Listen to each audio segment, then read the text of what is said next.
May I kindly request everyone to please take their seats as we will be starting shortly.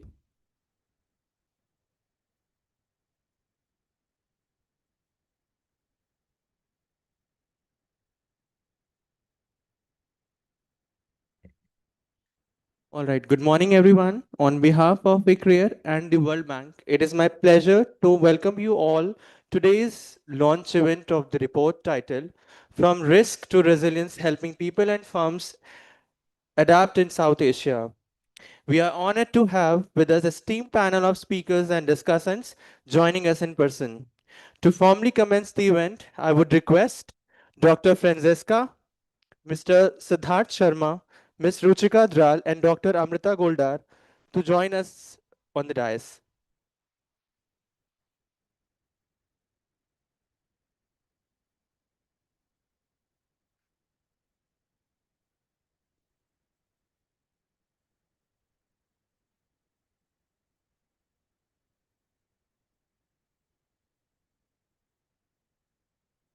Thank you, everyone.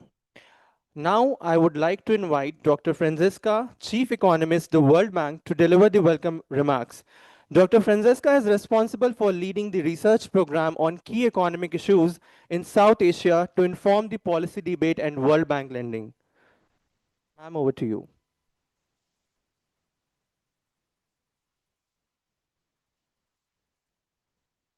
Thank you very much. Good morning. So I'm not Dr. Deepak Mishra. I'm stepping in for him because he is at a meeting with Niti Aayog. I'm delighted to welcome you all to today's Helping Firms and People Help Themselves in South Asia, Building Resilience in South Asia, which also serves as the launch event for our new report, From Risk to Resilience. So it's just being launched right now. Let me begin by thanking our host, Dr. Amrita Golda, and of course, Dr. Deepak Mishra in absentia, and the organizing team at ICREA for the great partnership in putting this together. And a big thank you also to our distinguished keynote speaker, Mrs. Ruchika Dral, Deputy Secretary, Ministry of Environment, Forest and Climate Change, and to our panelists who are sitting here with us, Dr. Kanishka Kaka, Assistant Professor, Economics Planning Unit, Indian Statistical Institute. Thank you for joining us. Dr. Satish Kumar, President and Executive Director from the Alliance for an Energy Efficient Economy. Ms. Anjali Acharya, thank you. Managing Director of the Nature Conservancy. Thank you for joining us today. South Asia is characterized by two challenges, fiscal and climate related. On the one hand, South Asia is the most vulnerable emerging market and developing economy region to climate change. On the other hand, all South Asian countries face large fiscal challenges, larger than other emerging markets and developing economies, in particular high debt and high interest burdens, debt service burdens. That means that much of the burden of climate adaptation will need to be borne by South Asia's private sectors. That doesn't mean that there's no role for government. But it does mean that the role for governments extends beyond financing. And that's what we're here for today. I hope that by the end of this session, we'll have tackled three questions. How do South Asia's private sectors adapt to climate change? And that is what you will hear in the presentation by my colleague Siddharth Sharma, who is the lead author of our new report. And you'll get the 15-minute version of an almost 400-page report. That is an efficient use of time. Then what role does financing play? And here we will hear from Dr. Amrita Golda. And what other policies can governments deploy to help? And there I'm looking forward to the panel discussion.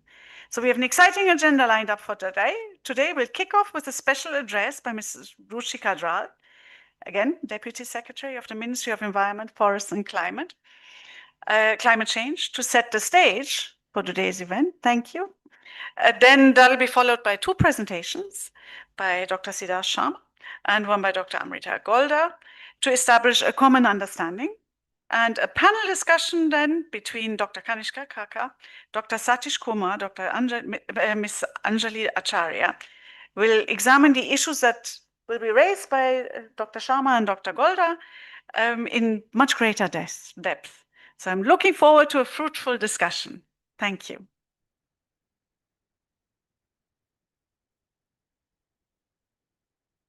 Thank you. Thank you so much, ma'am. I now have the pleasure of inviting Ms. Ruchika Dral, Deputy Secretary, Ministry of Environment, Forest and Climate Change, to deliver special remarks. At the ministry, Ms. Ruchika Dral has been working on issues related to climate adaptation, loss and damage, climate finance, industry transition, multilateral cooperation on climate change and blue economy like G20, BRICS, SCO, BIMSTEC, etc. Bilateral international cooperation on environment and climate change. Over to you, ma'am. Thank you. Ms. Francisca, Mr. Sharma, and Ms. Goldar, all the colleagues who have joined us today in the room. Very good morning to everyone. And it is my absolute pleasure to be joining today in this important discussion, which marks the launch of an important work by World Bank that focuses on helping firms and people in building the climate resilience in the South Asian region. I sincerely extend my appreciation to World Bank and ICRIER team for taking up this important work and successfully concluding and hosting this discussion to summarize the outcomes.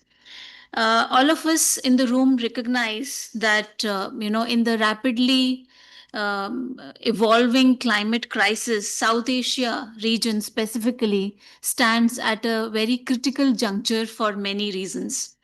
The region, on one hand, is ranked as one of the most vulnerable regions across the world that is going to be impacted by climate change. And on the other hand, it also houses some of the fastest growing economies of the world. And these climate vulnerabilities that have been identified for the region are not just academic, these are the livid realities being faced by the people and communities in the region. And we understand that while decoupling emissions from the growth is important for climate mitigation, but at the same time the region also needs to be prepared to be able to adapt to the effects of climate change that we are already seeing. The impacts that the region is facing are numerous and in different forms, whether it is, extreme and more frequent heat waves, floods, droughts, and rising sea levels. And these impacts are impacting a significant share of the population in the region and also across the world. The major the share of the population in these regions is employed in some of the highly sensitive sectors which are to the impacts of climate change, that include agriculture, fisheries, forestry, and informal manufacturing.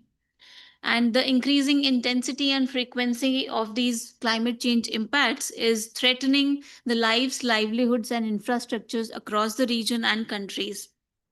Specifically, if we talk about agriculture, it employs almost half of the region's population, but the non-farm sectors are also not immune to it. So it is the reality. It is something that we are facing currently and expected to face in a more intense manner going forward. And if we go by the estimates, it is demonstrated or proven that the South Asian region is experiencing warming more than anywhere else in the world. The annual average temperature rise has been across approximately 0.75 degrees Celsius in the past centuries. And as per the projections, if we are not able to take decisive climate action, there could be a rise of about 4.6 degrees Celsius in the centuries, which could lead to shrinking of the major economies in the region by about 1.8% by 2050 and 8.8% by 2100. So, this is the kind of economic impact climate change is likely to have on the countries of this region. And despite these daunting challenges that all of us recognize, we should be, I mean, it would not be right to say that the people of the region have been only the passive victims. We have been trying to adapt to these climate changes through various means. Sometimes it is, it is out of necessity, and sometimes it is out of innovation. But households have been trying to adapt by diversifying the sources of income. The firms are trying to invest into new technologies and adjusting their production processes. The farmers are experimenting with the climate resilient crops, climate resilient practices, and water management practices in the farms. But the effectiveness of these adaptation strategies that are being followed actually varies with the capacity of the individuals. The firms which have higher access to the capital and technology are better off, whereas those like the poor households and the small holders often rely on public support in terms of adjusting to the impacts of climate change. And the public support in the form of social protection, extension services, infrastructure improvement has also been quite impactful. And it has been demonstrated by research that adaptation can actually offset nearly half of the expected climate damages. And the aggregate impact of adaptation strategies is quite clear, that investing in resilience today can minimize the economic losses of the future to a great extent. So, recognizing the same, India has also embarked on the journey of developing India's National Adaptation Plan, which is being developed as a dynamic document. And it is expected to evolve with the evolution of the science, innovation, and realities on the ground. The NAP is, anchored in the vision of inclusive and sustainable development, supporting the India's vision to be a developed country by 2047.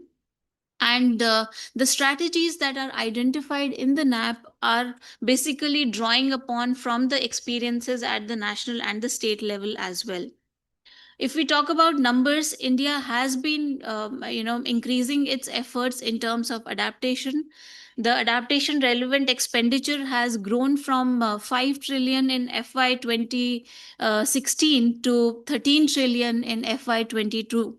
And this is being, spent through various government schemes, whether, it is the Pradhan Mantri Fasal Bima Yojana in the agriculture sector, the National Mission for Agriculture, which is part of the National Action Plan on Climate Change. Then there is PM Kusum scheme to accelerate adoption of solar technologies in the farm sector. There is Jal Jeevan Mission to enhance access to water and support better water resource management.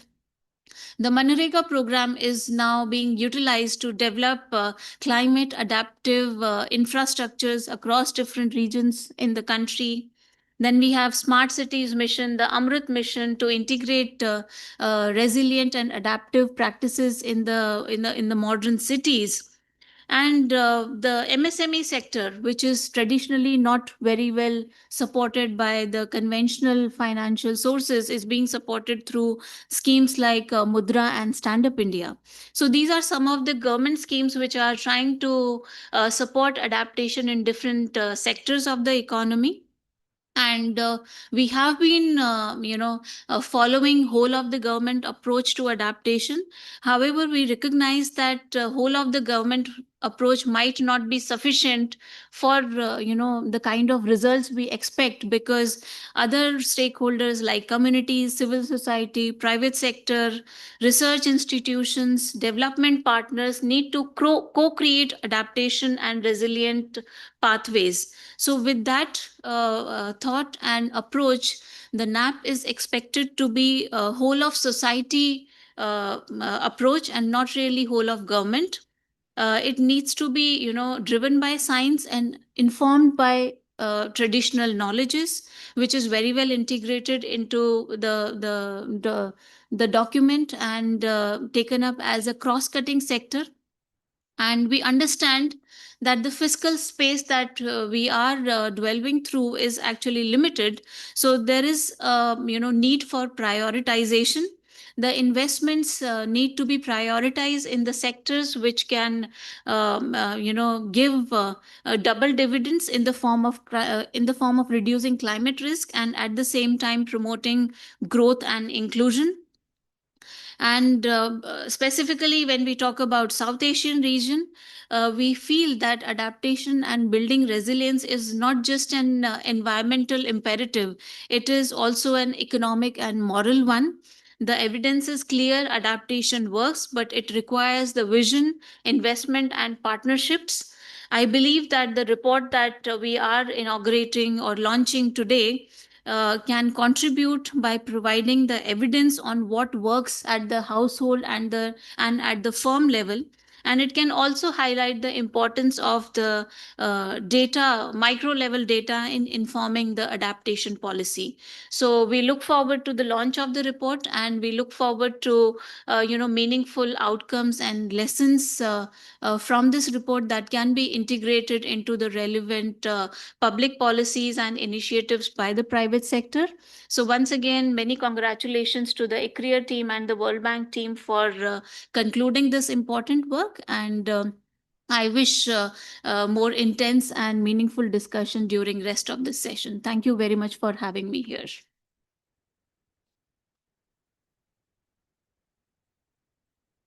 Thank you very much, ma'am. I would now like to invite Mr. Siddharth Sharma, lead economist, the World Bank, to present the key findings of the report. Mr. Siddharth Sharma, main area of research is private sector development in developing countries.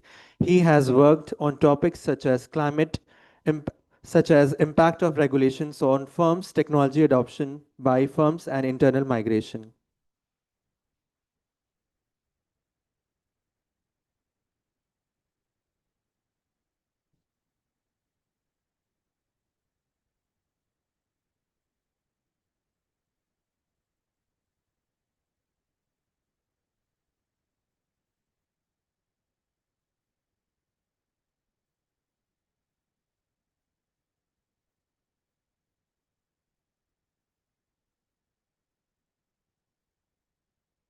Good morning, everyone. Thank you, Francisca, for your welcome address. Thank you, Mrs. Ruchika Dural, for that wonderful address, summing up, almost the issue and the theme of the report.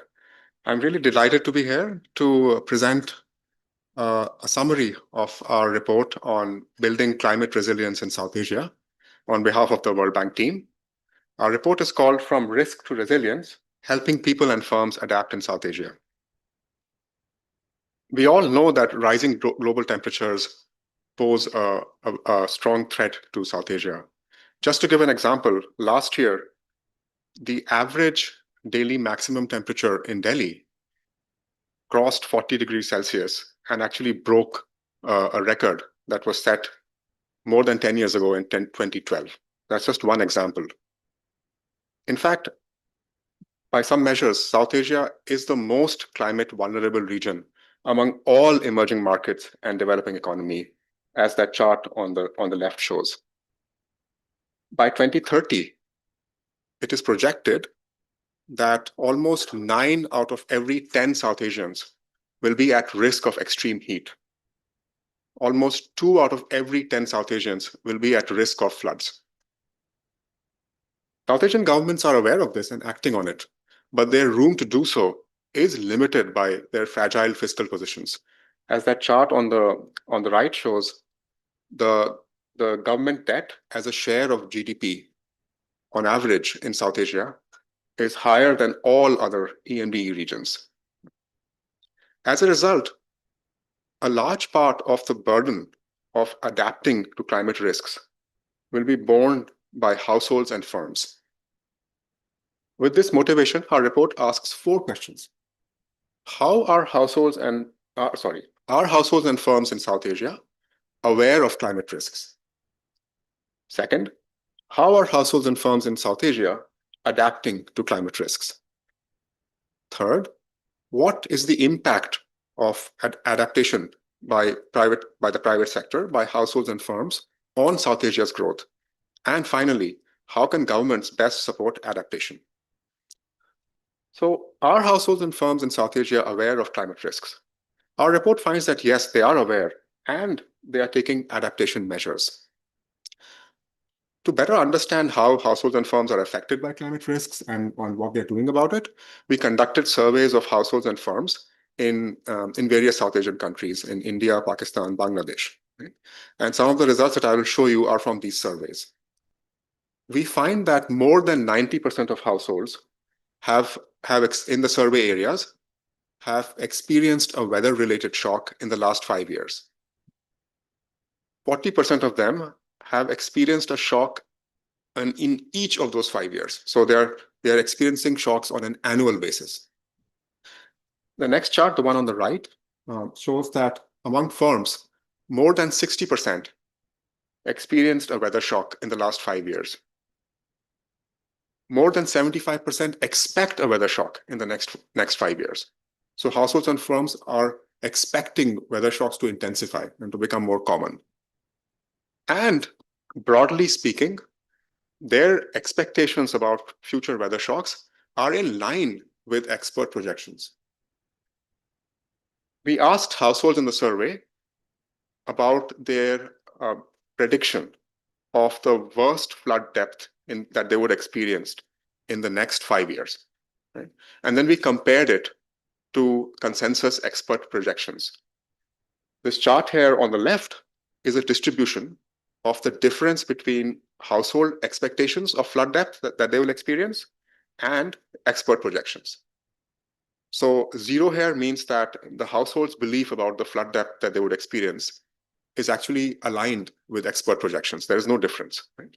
And indeed, as you see here, on average, the difference between household expectations and expert projections is almost 0. They are aligned. Similarly, we asked firms about the number of hot days that they would experience next year. And hot was defined in terms of a Celsius threshold. Right? Again, we compared that to the consensus expert projections. And this chart here on the right shows the distribution of the difference between what firms predict and what expert projections predict. Once again, this is centered on 0, meaning that, broadly speaking, firms' expectations are aligned with expert projections. But in both cases, you can also see that there is a lot of variation. Right? So there are many households and firms whose expectations are not quite aligned with expert projections. And this matters because households and firms, we find, act on their beliefs about future shocks. The chart on the left shows that households that have experienced a flood in the past 5 years have undertaken more adaptation measures. And I'll tell you in a moment what those adaptation measures are. Right? The blue bar in the chart shows that households that expect a flood in the next 5 years also undertake more adaptation measures. And in fact, we find that the effect or the relationship between expected flood and adaptation, what households do, is much stronger than that between their experienced flood and what they do. So their expectations about what will happen, it really matters. Same thing with firms. Firms that have experienced a shock in the past 5 years undertake more adaptation measures. And this is true for even specific types of shocks that they've experienced. If they have experienced issues because of sea level rising, because of flood, extreme heat waves, storms, and rainfall with waterlogging. So what this means is that how households and firms form their beliefs about their exposure to shocks, to climate risks, and the information that they have really matters. So how exactly are households and firms in South Asia adapting to climate risks? We find that they are largely doing it through basic and low-cost measures.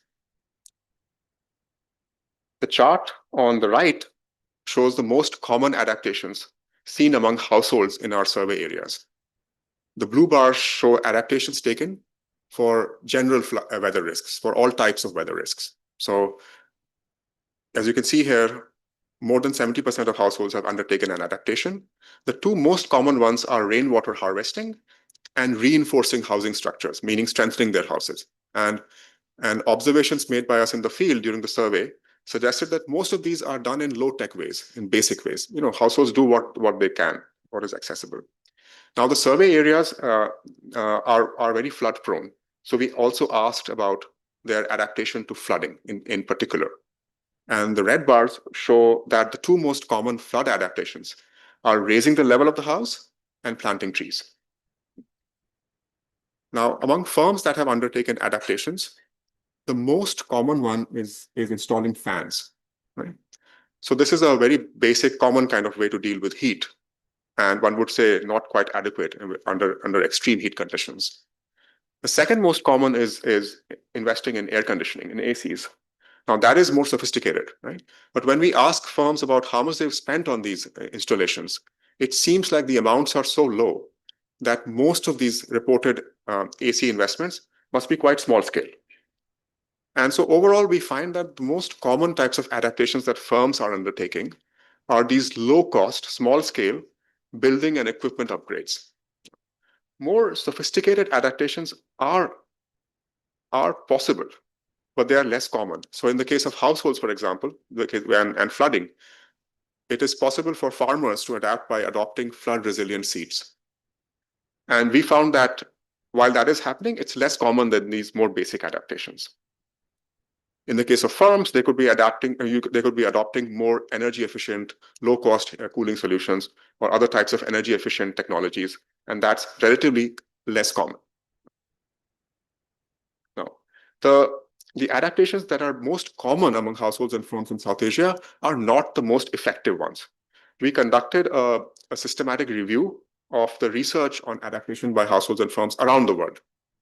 And we found that there are two types of adaptation methods that are most effective at reducing the adverse impacts of weather shocks. And the first type is something that involves technology. Just to give that example that I just gave, again, this could be, say, a flood-resilient seed variety, right? That's a new technology. These are quite effective. Energy-efficient, low-cost cooling solutions. These are quite effective and cost-effective. The second most effective type of adaptation method involves the use of core public goods like transportation, roads, water systems, healthcare systems, to protect your human capital, your health during shocks, and to access better jobs when you're under climate stress. So these two types of adaptations involving technology and basic public goods are relatively uncommon in South Asia. So what's holding households and firms back from adapting these more effective adaptations? We find that it's mainly because of market gaps that prevent access to finance, to information technologies that are needed to adopt these more effective adaptations. The chart here on the left shows that among households, those with better access to formal credit adapt more. Those that have more assets adapt more. In the middle, you see that households that are more educated and that own land are more likely to adapt through technology, the more effective adaptation. The chart on the right shows that among firms too, firms that have more sophisticated management practices, that have better technologies, tend to adapt more. Firms that have better access to formal finance, just like households, adapt more. And firms that perceive to face less obstacles from labor regulations adapt more. Now, just to give an example, right, of how this happens, we spoke to some firms in Bangladesh about how they're adapting to heat, and some of them mentioned that adjusting work shifts during heat waves is a basic but effective way of dealing with heat waves. And there are certain provisions in labor laws that make this hard to do. So this flexibility in adjusting work shifts, work arrangements can be restricted by if regulations are unnecessarily restrictive.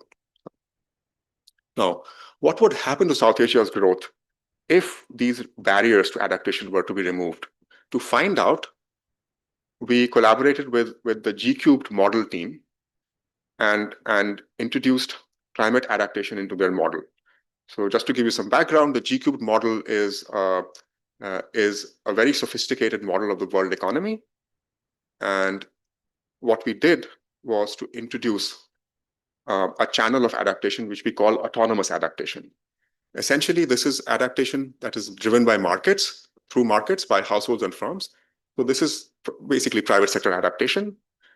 And we were able to see what happens to South Asia's growth with and without this autonomous adaptation. And it really matters. So first of all, we find that in the absence of any adaptation, South Asia's GDP in 2050 would be about 7% lower than it would be without climate change. Right?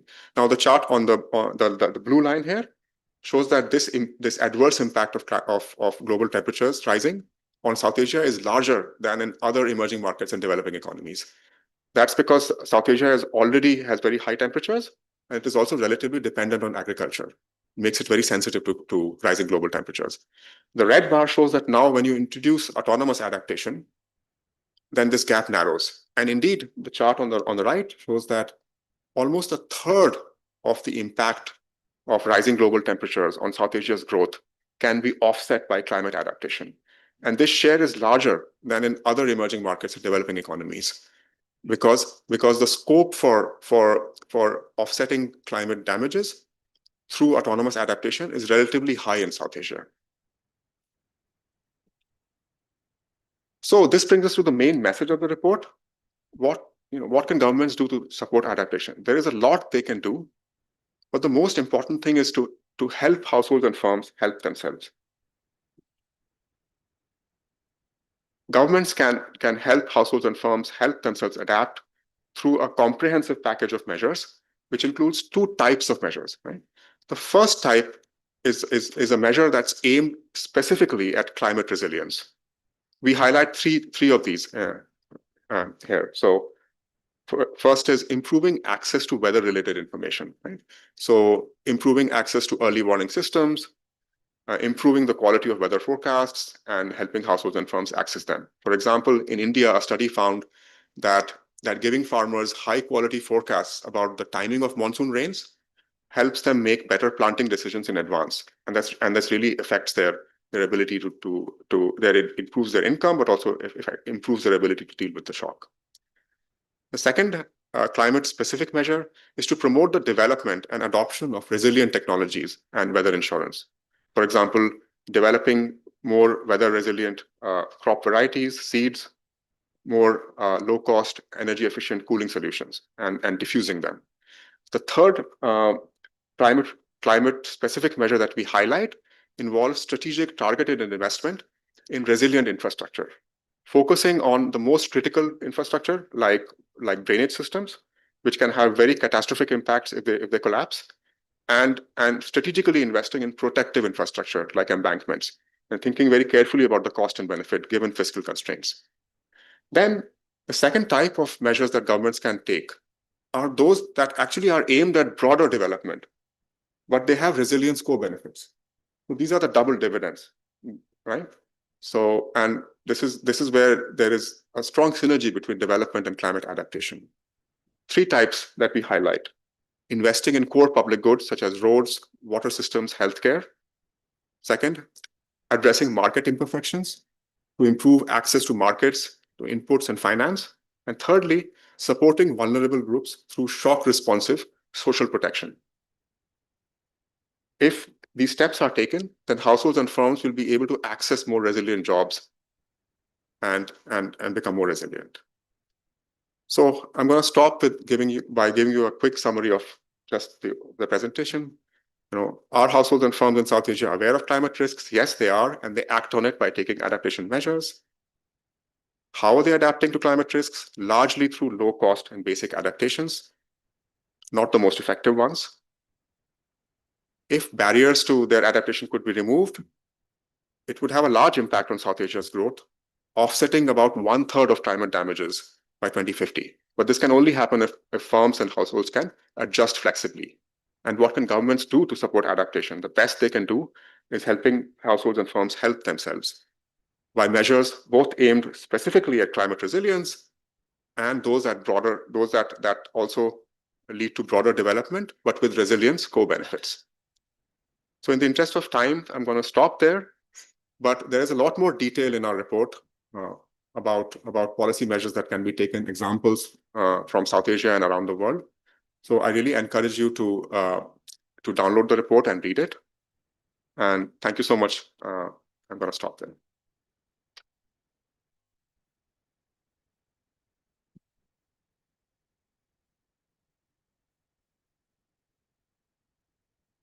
Thank you, Mr. Sharma, for that comprehensive and insightful presentation. We will now move to the next presentation. May I request Dr. Amrita Goldar, Senior Fellow and Thematic Lead, ICRIER, to present the findings on loss and damage financing. Dr. Goldar has over 17 years of experience working on energy, environment, and climate change projects for government and non-governmental clients. Many of our projects are with central government ministries, agencies that shape India's negotiation standpoint and international forums.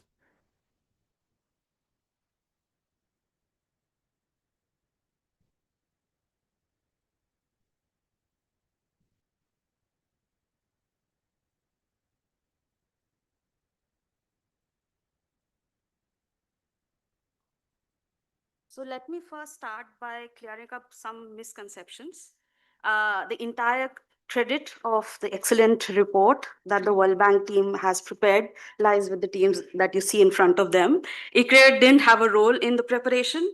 If I could sort of put it lightly, I am the sort of ad break between Siddharth's presentation and the report launch, which you'll have to sit through.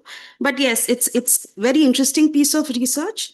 And I think the work that ICRIER also has done sort of links up very nicely. And when I sort of make the presentation, you'll see the commonalities. And also, I think we, to an extent, go down a little deeper. So I think that is something that is to sort of take note of. First thing that I wanted to point out is that one of the I's in ICRIER stands for international. So this is something that I say very often.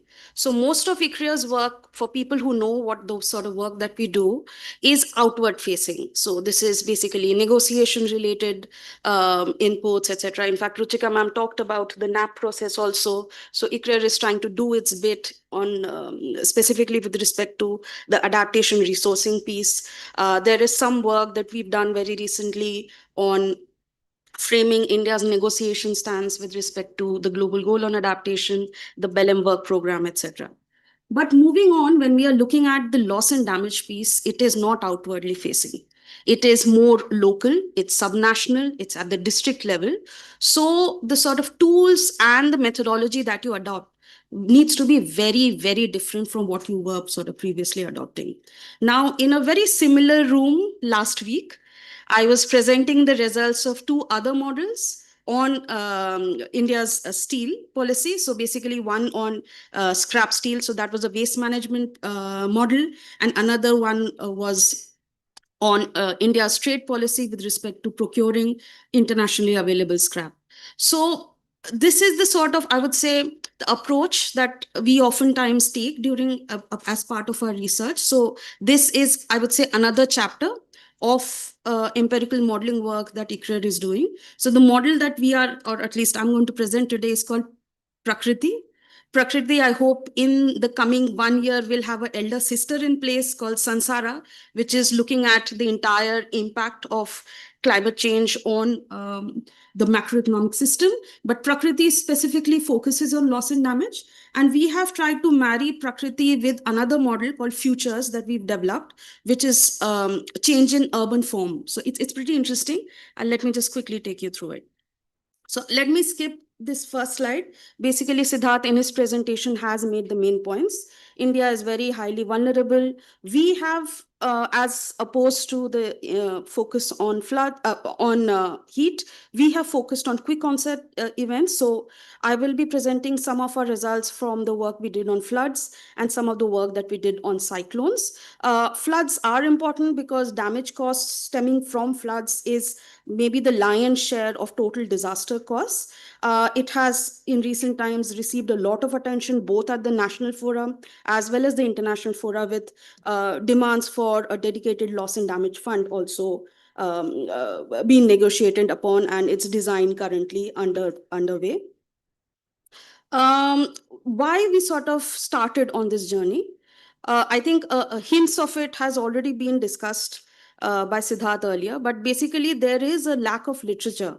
So when we were earlier discussing this event, And at that time, I sort of recall discussing it with Siddharth and Francisca, the fact that this idea or this report that they've sort of come out with is extremely topical because we are sort of at the cusp of developing or knowing more and more about what impacts there are in the sort of macroeconomic sense. While we are focusing more on disaster, but slow onset impacts have their place also. So what is going to be the costs that the economy has to bear because of these impacts? We'll need more and more evidence and actual realistic, robust evidence on what the costs could look like and how can provisioning for it be made. Second point is there is a focus on direct impacts. Not much is known about the indirect impacts. So basically how disaster losses transmit through the supply chains, have contagion effects over other sectors, etc. And the third is how does urban form? So that is, I think, a very interesting part of our research is that while there are models which sort of have a damage cost, estimate a damage function, and you can sort of look at the cost per incident, but how does your regional landscape or urban form have an impact on dictating what the costs could be? There is, because of the complexity, there are three models that are sort of interwoven into this piece of research. One is Prakriti. I talked about it. This is Prakriti 2.0. This is I would say, an enhanced model of the earlier Prakriti that we had, which is trying to look at both direct and indirect losses. And rather than assuming that economic agents are like sitting ducks, it sort of embodies or trying to embed different agents and their behaviors so that minimize impact post-disaster. Second is a GIS-based futures model. I'll come to it, which looks into spatio-temporal trends in urban and regional landscapes. And the last is a flood forecasting exercise about how bad could it be, how much area could be inundated, etc. The first part is obviously state selection. As I said, a large part of the impacts are localized, so it makes sense for us to sort of zero in on areas that are worst affected and try to learn from them. Like the survey that Siddharth pointed out, we too did a survey of firms. We went down on the ground, talked to local stakeholders, talked to industries, we talked to policymakers to try and understand. So this sort of grounds our analysis a lot. And also for the modeling work, this helps us with, I would say, parameters and parameter values, because rather than concocting something out of thin air or maybe secondary literature, it is always good to sort of do a deep dive and talk to people to try and understand their behavior. So first, for floods, it's not very difficult guess. So we've picked Assam as our case study. So Assam tops the list with respect to states that are in the ranking of National Climate Vulnerability Assessment. In terms of average frequency of floods, in terms of damages post-floods, it generally tops the list. So that is why for floods, we've taken Assam as the case study. And similarly for cyclone, as many of you know, most of the cyclones occur on the Bay of Bengal coast. So for that reason, we've taken Odisha as our case study. So we did the survey. So we had, I would say, a structured approach. We went to the ground with a questionnaire. We had already sort of did some identification with respect to which industrial units we want to sort of identify and talk with. So that all was there. Some of the results, let me sort of quickly go through. And this weaves in nicely with some of the findings that Siddharth also pointed out. So in Assam, water intrusion obviously is a problem, but you don't see very, very strict resiliency plans. So at best, you had things such as cleaning up gutters so that water flows, the stormwater drainage system flows better. You might want more sturdier doors that sort of hold water at bay and it sort of avoids water sort of coming in, etc. So it's not very rigid, but yes, some semblance of some things or some strategies people already know of. In terms of the industries that were specifically affected, we heard of case study or incidences from cement, coke, food processing that were affected. Now, something that came up is that some people said they weren't too badly affected, but some people said that they were affected to the extent of 40% of productive capital, which is a lot. Insurance coverage was insufficient. Most people were undercovered or uncovered. And most of the losses post-disaster were covered from their own pockets. There were disruptions, obviously, for safety reasons. So electricity and other sort of, I would say, public utilities generally get cut off. But most people said that within 2 weeks, things went back to normal. So all of these services were resumed. In terms of relief infrastructure, so there are some interesting experiments that are being done with respect to village embankment authorities. Ruchika ma'am talked about Manrega, and that is sort of a engine that is driving all of these sort of interventions at the rural level. But yes, more needs to be done. In terms of Odisha, so we had, I think, cyclones caused much more damages. So we had a wide range from 10 to 25% capital assets losses being reported, to one firm actually saying that it lost up to 75%.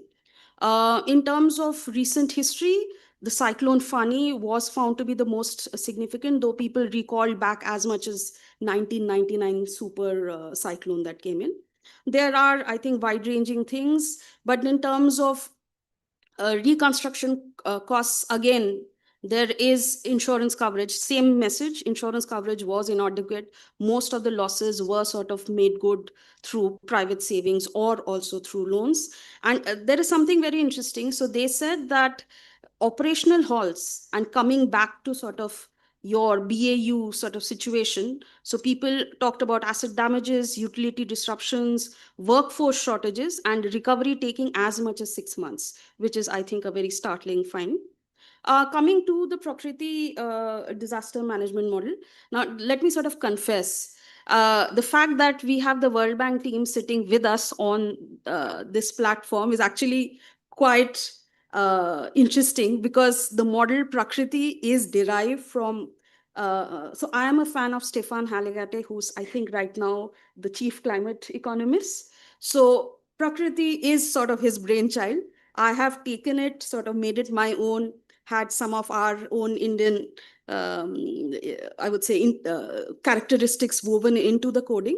But yes, the brainchild, and I'll give the credit to him.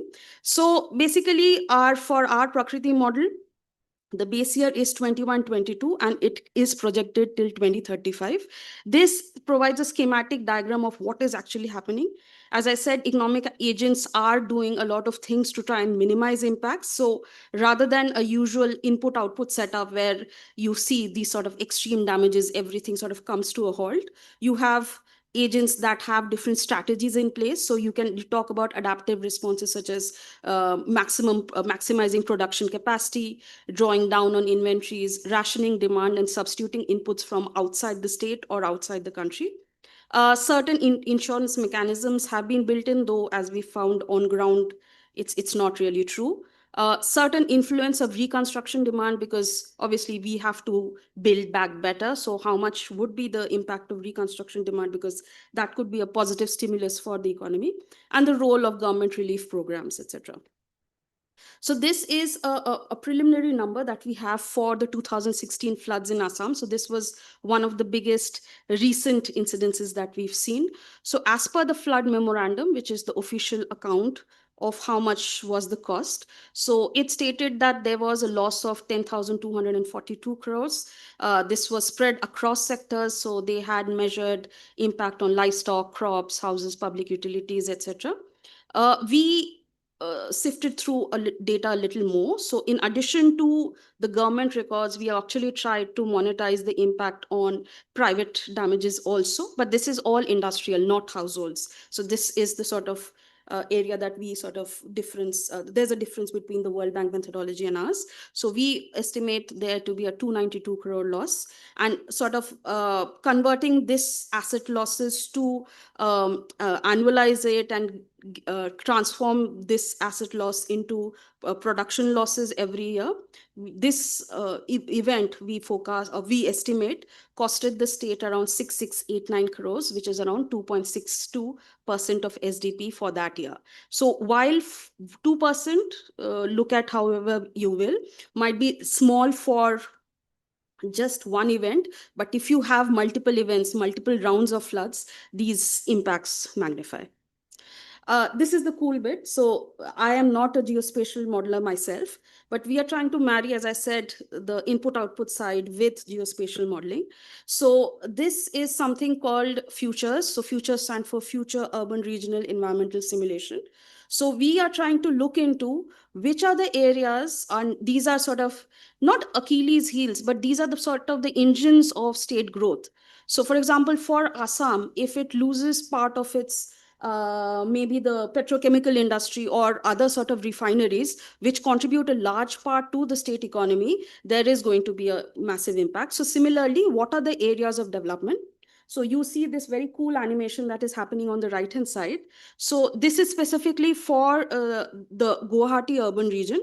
We have focused more on the Kamrup district because it leads in terms of economic activity for the state. So it might be 10 times the nearest second. So what we've done, so it is a 3-part model looking at how development is happening. So as far as I understand, I could be wrong, but anyway, so as far as I understand, this geospatially maps data and tries to look at it from historical side, how many grids convert from undeveloped to developed. And the fact that there are certain contiguous pieces of land, so if you have certain areas that rapidly urbanize, the probability of adjoining areas urbanizing quickly is actually increases. So using this as well as the patch growth algorithm, which I understand is a stochastic program, you can actually look into urban form changes about how areas would change. So while it may sort of project built up area, we need more analysis to look into how this built up area translates into areas for industries, area for residential purposes, area for other sort of uh, persuasions. A similar activity was also done for cyclones. So as you would see, so the top two figures in front of you. So there is a rise in frequency of extremely severe cyclones. You can't predict the tracks, but yes, you can know certain areas that become, I would say, very highly high in exposure. So basically, even with the frequency of the same extent, some areas will be hit harder. So specifically, we are looking at the cyclone Fani. So how the track of Fani went, and you can see that there are certain areas. So obviously, the coastal areas will be hit where the landfall actually happens, but also further inlands, because these areas weren't very well protected. You have areas or pockets of deep impact. Similarly, even for the right-hand side, so if areas that are sort of have slums, have kacha housing in general, so which is not built with concrete or very strong materials, you have a lot of impact in those pockets. Similar to the analysis I just showed, you have the patch growth algorithm, which is showing Bhubaneswar as it sort of develops and which areas it would move towards. This analysis was done for 3 urban regions of Bhubaneswar, Puri, and Balasore, areas that are very highly at risk from cyclones. This is our pipe dream. This has not happened yet.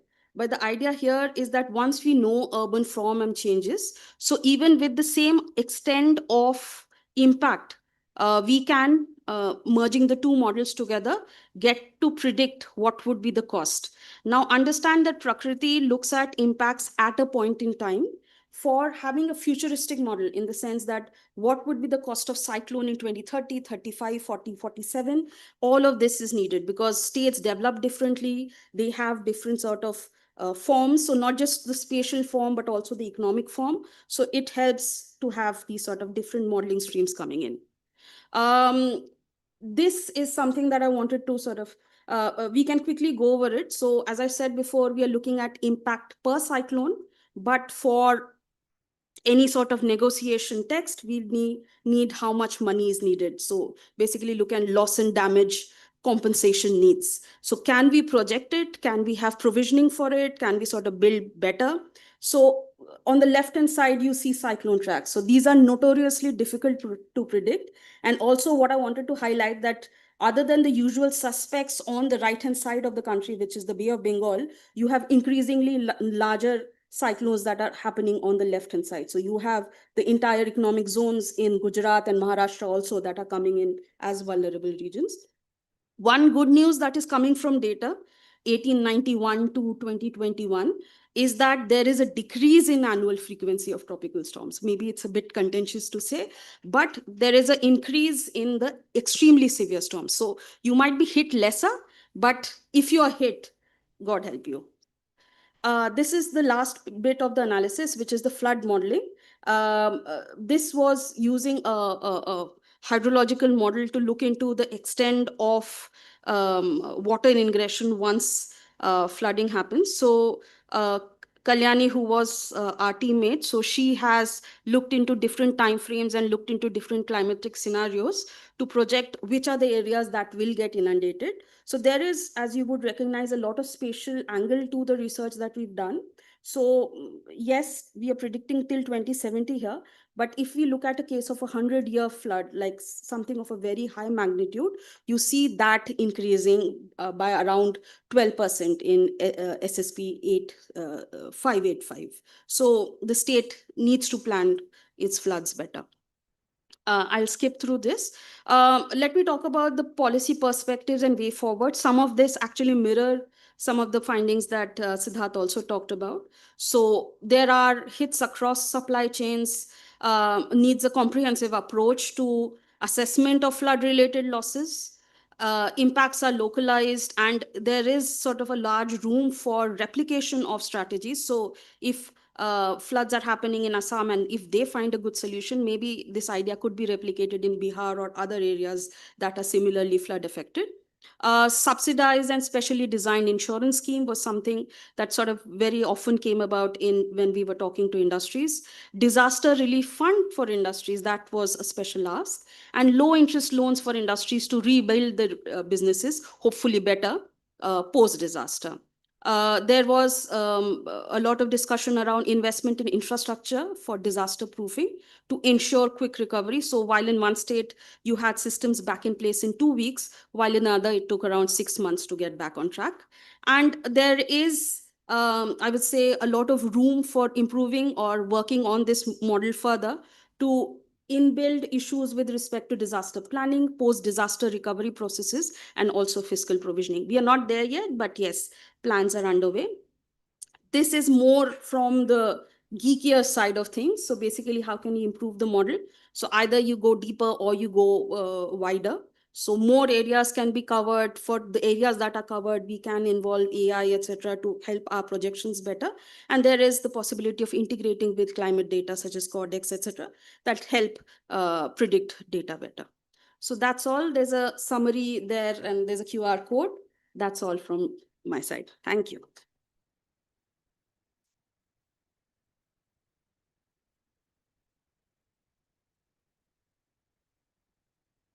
Thank you so much, Dr. Goldar, for the presentation. At this moment, I would like to invite the authors of the report From Risk to Resilience, Helping People and Firms Adapt in South Asia to kindly join us on the dais for the group photograph and for unveiling of the report.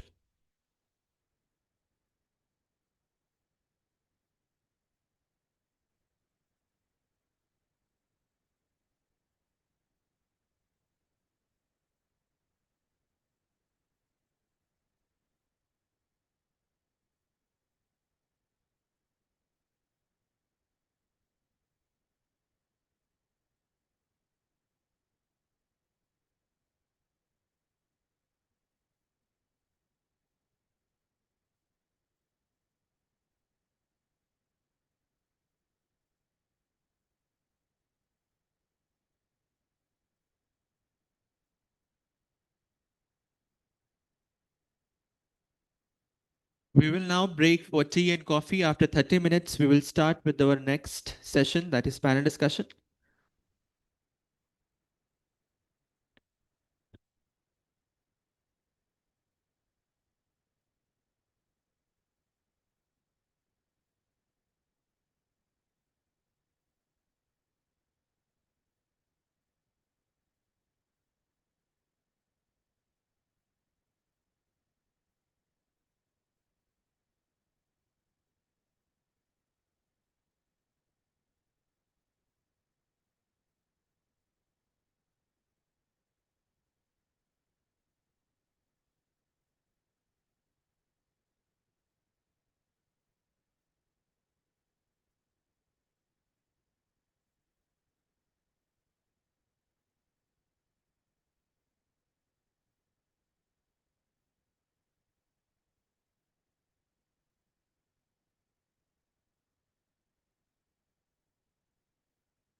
Welcome back, everyone. I hope you had a refreshing tea and coffee break.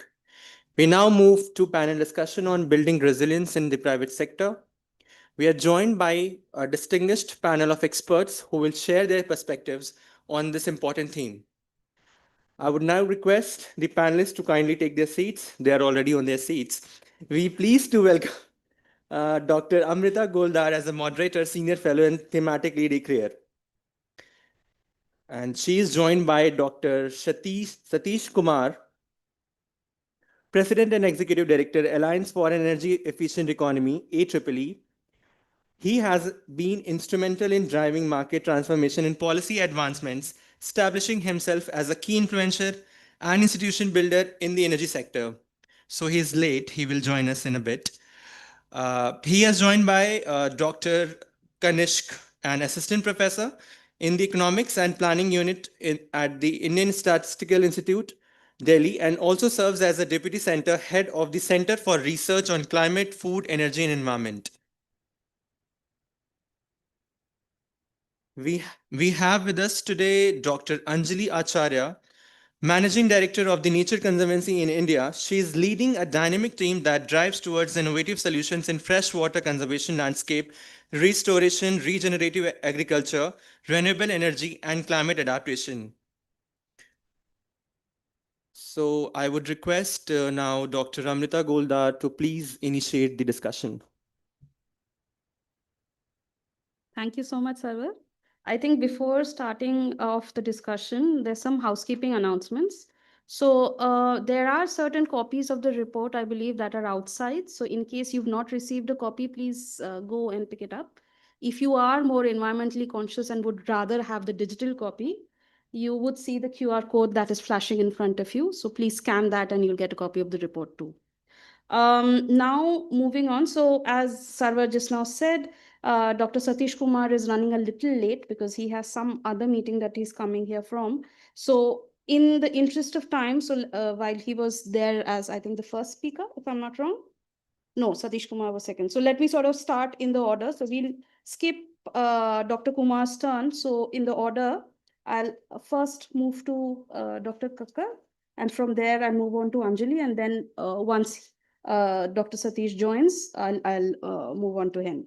So the first question that I would want to pose, Dr. Kakkar, is that so let me sort of link up what was presented in before the tea break and something that would sort of augment the understanding of people who are sort of attending this event. So we have certain body of literature that is, I think, rapidly growing now on climate adaptation. But from the research perspective, there is a lot more that needs to be done or can be done. So in your opinion, which are the topics that need to be prioritized for research? And specifically moving the context from a global scale to specifically focusing on the South Asian region, with this prioritized scale, can you sort of give us a measure of what gaps there are in terms of understanding it? Yeah, thanks for that.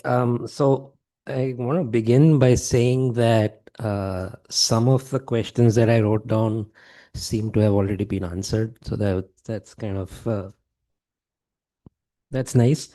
But what I wanted to kind of point out is that and I'm going to talk mostly about firms because that's more along the sort of stuff that I do. I think when we talk about adaptation, while it's nice to learn that a firm is installing an air conditioner to battle extreme heat, what I would want to know is what does that actually mean? So does that mean that we are putting in an air conditioner for the boss who's sitting somewhere above a shop floor? Does it mean that the workers are actually getting protected? What do these things mean? And this is sort of connected to a slightly deeper and not necessarily climate related issue that I think this is the right place to bring it up. It was about approximately 100 years ago that Ronald Coase sort of made this nice question, why do firms exist when markets already do things? Um, and we've sort of grasped a little bit of why that happens. I think the main thing that comes out from all that literature is that there's a lot going on within the firm. And while, and I don't see any data set out there that I'm aware of that really digs into, I mean, there might be some, but I certainly not on an international level, that sort of gets into what's going on within a firm. Okay. And I think that this is important from a very general perspective, but even from this sort of climate perspective. So some of the questions that I had written down were, what do firms think about adaptation? Which types of firms are doing it? I don't think we have any clue about uh, many of these things. What do the adaptations mean, etc. But another question that I also think is worthwhile to answer is, like on the slide, it was shown that the South Asian region has this massive government seem to be spending a lot. And I think a good question is this spending really effective? I don't see a lot of work on that. And I think that's actually worth debating. For instance, we have, although this is not government spending really, but we have firms are adopting ESG targets. Why are they doing it? I mean, no one is asking them to do it, but somehow they're doing it. There's a mandated CSR requirement. Is that really doing anything? From my experience, it seems like a lot of CSR activities are focused on things that are visible and on the ground. They don't care so much about um, what impact these things really have. So I think these things need to be better studied and understood, particularly for South Asia. I don't know, but definitely for India, we need more. We need better data on firms. I don't know who should take that up, but someone needs to do it. Um, and in particular, I would focus more on, like, get inside the firm. The firm is not a firm. Just like households are made of people, firms are made of workers and managers. And until we have some idea what is happening, I don't think we're going to get as useful information. So I'll stop there on what we need to know. These are broad things. I wonder if I can ask a follow-up question. So, you talked about the firm and you talked about some of the remediation activities that are happening. There needs to be more that needs to be done. Now, I'm trying to connect this with the available information. If the firm is choosing to react or not react, or it is choosing to protect or not protect, do you think that even the data systems that are available to it in terms of making the correct decision is existing? Yeah. So, okay, here's my perspective on that. I think that because I have started to try to work with private sector. Um, my sense is that they sit on a lot of data. They don't really know how to use it. And the way that they do use it is not necessarily the best way to do it. So there is um, some need to kind of uh, get some academics in there. Um, how you will do that in a way that respects what firms like to do, which is they want to do everything within the next 2 weeks. Um, and how academics work, which is, 2 years is quick for us. So there is that problem. But I think that something needs to be done. I'm not exactly sure what.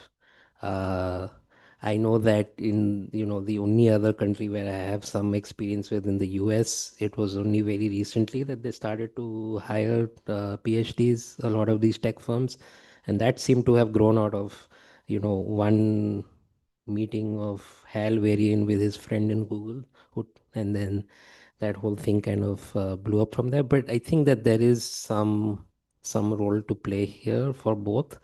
Um, it's not very clear how exactly this needs to be done. Uh, but yes, and I will quote this from a particular another co-author who's working with a particular firm on energy use. It is a big firm, and they know a lot of information about how people are using their energy, but they don't have the ability to really analyze it. They don't know how to begin. So, seems like someplace we could come in. Okay. Let's now move on to Dr. Anjali. So my question to you is sort of drawing from what Dr. Kakkar just said, and also borrowing a little bit from the presentation that was made by Siddharth. Now, both in his presentation as well as in my presentation, we've alluded to maybe the first initial, maybe skittish steps that firms are taking towards building resilience. So it might be as trivial as, not trivial, but at least as small as installing a AC. In my case, I was talking about having more reinforced doors and cleaning up their sort of gutter system so that water flows more cleanly. But we are now talking about, so these are sort of examples of what would be additive adaptation. But if we are talking about big ticket transformative adaptation things, so what actually comes to mind? So there is a lot of talk around nature-based solutions to sort of disaster-proof systems, specifically for the South Asian countries. How viable and how feasible are they? So would want your opinion on that. Okay. Thank you. Thank you so much. It's yours, right?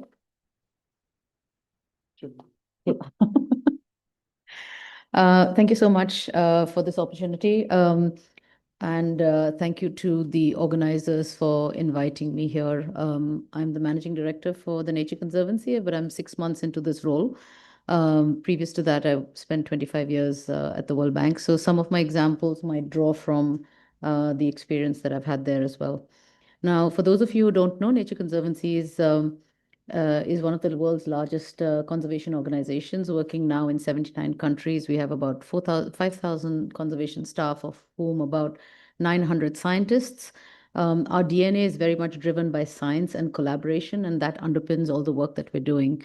We work in a partnership model to build that scientific evidence. So a lot of what you presented here is also then translates into the how, right? A lot of this is why should we care about this? What are the specific vulnerabilities of households and firms? And then the next step is, okay, so how do we address those specific vulnerabilities or add to that? We collaborate with the governments, communities, and private sector across our work in India. And our work in India is on climate adaptation, regenerative agriculture, that I'll talk about because your deep dive number one, I think it focused a lot on the agriculture sector in particular. We also work on freshwater conservation, which I think is an area that needs to be, really taken up in a much more massive way. Landscapes, and then renewable energy. So there have been a number of scientific studies that the Nature Conservancy has done, which points to the fact that natural climate solutions, which includes nature-based solutions in particular, can deliver up to 30% of the carbon emissions needed globally. And that puts it in a very sweet spot in terms of being able to provide an essential and low-cost complement to a lot of the technological solutions. Now, just to make it quite clear that, climate adaptation is smart development. This is something that India needs today, now, this minute. And this is going to be making sure that we plan ahead in a manner that provides that climate smartness, climate proofing, climate resilience, whichever word and term that is being used, in all the critical sectors. And I understand, of course, that agriculture is one of the critical sectors in India. Also, increasingly, India is becoming the voice of the global South. So a lot of the solutions that are coming out here are the ones that countries in Africa, other countries in smaller countries in Southeast Asia, countries in Latin America are looking towards India to see how to move forward in this. And NBS, Nature-Based Solutions, is very clearly in that intersection, but it also helps India in terms of its contribution to its own NDCs as well as the Sustainable Development Goal targets. I'm going to just touch on 3 areas of work that are important in terms of nature-based solutions in India and talk a little bit about by giving examples. I think that's a good way to be able to get the essence of what we're trying to do here and what the opportunities lie. One is on mangroves, one is on wetlands, and the third is on urban green infrastructure. So in the case of mangroves, again, number of studies that have shown that mangrove restoration and protection really leads to a considerable amount of annual flood damage. You see this in delta systems. I worked in Vietnam in my previous, when I was at the World Bank in the Mekong Delta. There's a lot of sort of damage avoidance that you can do, flood damage avoidance that you can do through these natural forest systems. And there are some estimates that globally it reduces flood damage by about $65 billion and protects more than 15 million people a year. I think that number is underestimated. I think it's a lot more than that. And countries like India and Bangladesh, which have enormous delta systems and large sections of mangroves, have a particular role to play here. So some of the work that TNC is doing in this space, we're working in the Sundarbans to restore about 160 hectares of mangroves. It's not a big amount, but it is because we are trying to develop pilots to bring the scientific evidence to then inform policies and programs of the government for scale up. And we work through partnerships along that continuum. So through this pilot, what we're trying to do is improve the livelihoods of at least 1,000 people who are looking at additional livelihood opportunities. But what is also important is mangroves are not just a coastal resilience and coastal protection sort of modality or measure.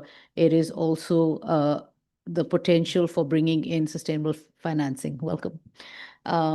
In the terms of blue carbon. So we recently had a blue carbon workshop, and my colleague Manoj Singh here had led that workshop. And we're really looking through our global TNC work to really assess what is the future of being able to look at the carbon sequestration potential of mangroves and potentially start to look towards carbon projects. So these are all an element of the mangroves work. On wetlands, similarly, we know the advantages that wetlands have as a way to reduce the intensity of floods by storing them in.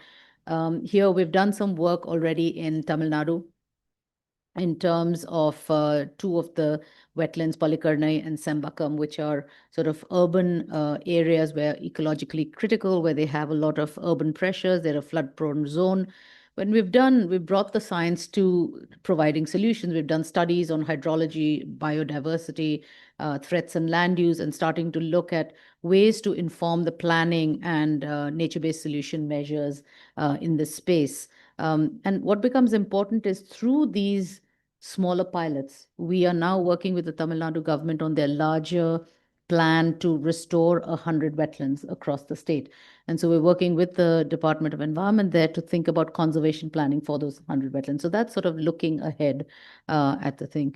And the last one I wanted to talk about was urban green infrastructure. And we'd done some previous work again in Chennai, which was on called green printing, which was again looking at city plans and trying to think ahead using methodologies of urban growth simulations and ecological mapping. You know where it's going, you know how much population is going to be expanding. You've seen the growth of the city, and then you start to develop ways to be able to improve resilience, improve the water security, bring biodiversity, and all these are different aspects of greening. Now, important to understand that India is complex. India is, different states have different ways to deal with things. So you cannot have a one-size-fit-all model where you have river restoration in one place can be replicated in another place. And that's sort of an important area that I think we should sort of explore. I think the book actually doesn't go into that much detail on the nature-based solution, but I know that the World Bank has other, sort of ways to look at that. But I think it's important to bring those dimensions together, because this is sort of speaks on one aspect of it, on helping households and firms improve their adaptive capacity. But then the question is how, and the cost element of it is to look at a combination of gray and green infrastructure and look at different policies there.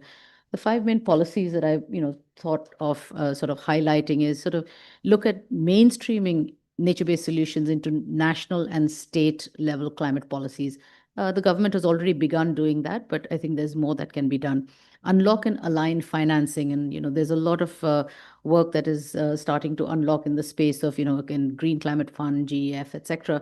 But starting to look at blended finance models. We at the TNC have done a lot of nature bonds and other kinds of outcome-linked sustainability bonds. So there are different potentials to bring together different bits of financing. And then strengthening community and cross-sector participation. This is critical. In India, if you don't have communities at the heart of any conservation and climate measures, you're not going to succeed in a way. So let me stop there. Just wanted to give that overall perspective. Thank you. Very interesting. Just a sort of quick follow-up question. So from what I could make out from, I think, very impressive speech, was that this is more of, or maybe let me put it this way, this is less of a technological issue, but rather getting the policy and the community processes working together. Is that correct? No, I think it requires both. It requires, a lot of the climate smart technologies are there. And maybe I can give you an example. Are you going to ask me any other question? Or No. can I take the time to Yeah. expand? Okay. So let me use the example of the work that we're doing in agriculture. We have a large program across Punjab and Haryana, which is looking, it was initially started as a crop residue burning issue, and air pollution in Delhi, burning crops in Punjab, etc. But very quickly we recognize that this is not just a policy issue. This is not just a behavior issue. This is not just a technology issue. It is a combination of things. So should the farmers use a happy seeder or smart seeder? Should they use ex situ or in situ management of crop residue management? But going back, the drivers of this, it is about groundwater management over abstraction. It's about policies, water and electricity policy subsidies. And it's also about minimum support policies for wheat and rice. All these provide distortionary effects and skews the whole thing. So you need that combination. You need the technologies because you need to inform the farmers. You need to use this. You need to have the measures because you need to show them what the climate smart practices would be. You need the policies insofar as one can influence those, is to find that intersection point. Like, why should the government move towards these policies? What are they getting out of it? And embedded in all this is sustainable financing mechanism, because if you don't, a project goes in, does a great job, project ends, stops. It goes back to business as usual. I really like the attention that you paid on the connection between beliefs and the actual concrete expert projections, but there's also a disconnect sometimes between beliefs, what the farmers actually believe and what they actually do. So that gap is also something significant. That is, they may understand that their crops or lands are susceptible to flooding or to drought or whatever, and they may know what is to be done, and they may know, but they may be tied in whatever way, limited by either technology or information or financing, whatever, to be able to actually, as you say in your thing, help themselves. And that is the power of, I think, sort of bringing in what of the other elements in terms of policies. It's really about bringing in those kind of social protection mechanisms that the book also talks about, trying to focus in on some of these more vulnerable groups within the household. So it's the small and marginal farmers, if you take the example of agriculture, and expanding out the access to credit and insurance. And this is, again, an area that the World Bank and others have actually worked on in other countries as well as in India. But how do you bring that crop insurance to India in a way that it is seen as valuable to the farmers? Because it's, again, I like the term that it's helping households and firms help themselves. It's not about doing it for them. It's not about, it is really enabling them with the tools, the devices. And a lot of this, I mean, this book, it's a considerable tome, and I went through it a bit rapidly. But how do you translate that into an actionable product? And at the Nature Conservancy, we're working on geospatial mapping. And that is really important. How do we convert all that information into saying, I'm a farmer in this district in Punjab. This is what I'm growing in terms of rice and wheat today. 10 years down, these are the projections in terms of whichever climate model you use. That means these areas will not be growing as much wheat and rice.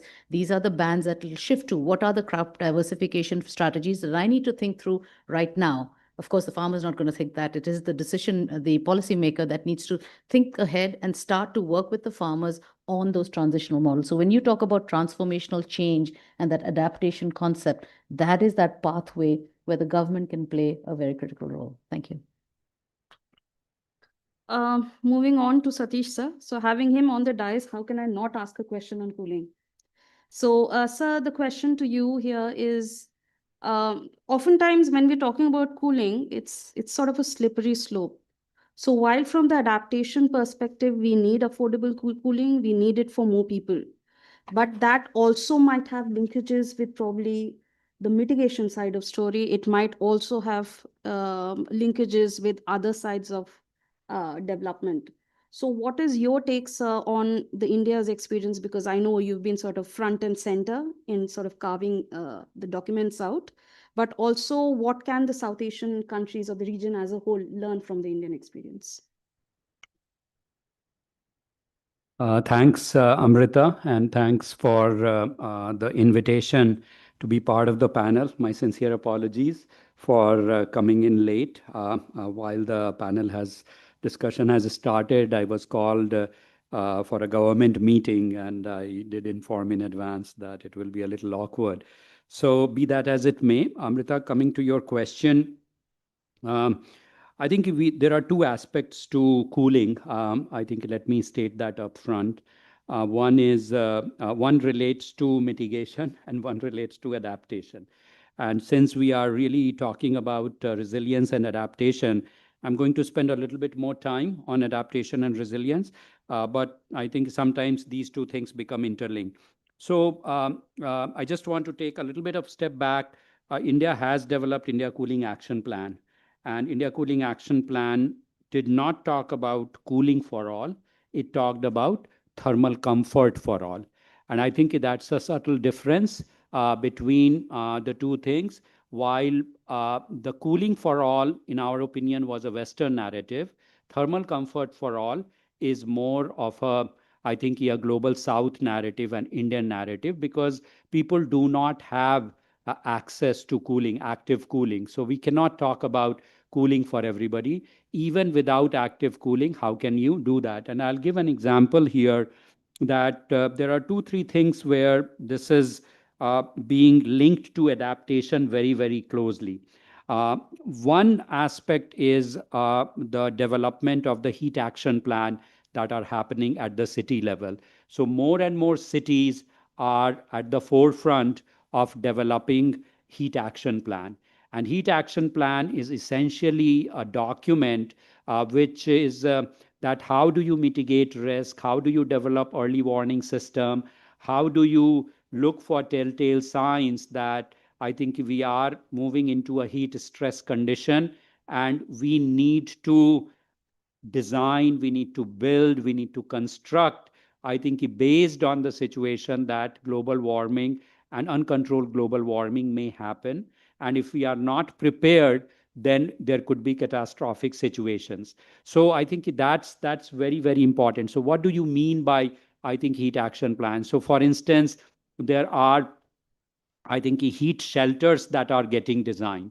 That suppose, I think there is a very bad heat wave that hits an urban area and it knocks out electricity and power. And a lot of people, because of the way their buildings are designed, I think they will be under severe stress, especially the elderly, or I think the kids who are, I think, exposed to heat waves, I think, in a disproportionate manner. So how are the cities actually preparing to take care of the citizens when something like that? It could be a few hours, it could be days. And so just like I think in the 1950s, I think after the Second World War, the entire world was building nuclear shelters, because everybody thought that one nuclear bomb may actually be dropped on their country. And what are we going to do? How are we going to survive? So more and more countries, more and more urban planners, and I think bureaucrats and decision makers are saying that we need to build these heat resilient shelters, and they need to be part of the urban fabric. A related program that we are doing is in Solar Decathlon India. Solar Decathlon India is a collegiate competition which encourages and teaches all the students to design net zero energy buildings. So while typically you will say that, hey, design like a home or a school or like an office building or a neighborhood or whatever, there are one particular building typology is construction worker shelter. So construction worker shelters in India are exposed to tremendously high and very, very difficult working conditions. So the idea is that when they go back home on site, can they actually be protected from the heat? And while they are at work, can there be breaks where they can get hydrated and other things? And these are likely to become laws, I think labor laws, I think increasingly, where they will be required for mandated breaks, where you are doing extraneous like physical labor, because otherwise I think you can fall severely sick. There could be heat stroke and other things. So this is one example. The second example is for the agricultural community. And the agricultural community, again, farm workers, I think this is related to, I think, people and farms, but farms are also, I think, where people are working, where there are laws that are getting mandated, where workers are asked to go from farm to shaded shelters and have mandatory water availability. So I think this is another, I think, a thing that we are seeing, where we are trying to counter, I think, the severe physiological impacts that I think people are going to face when they are exposed to the heat. And one last thing I will just talk about is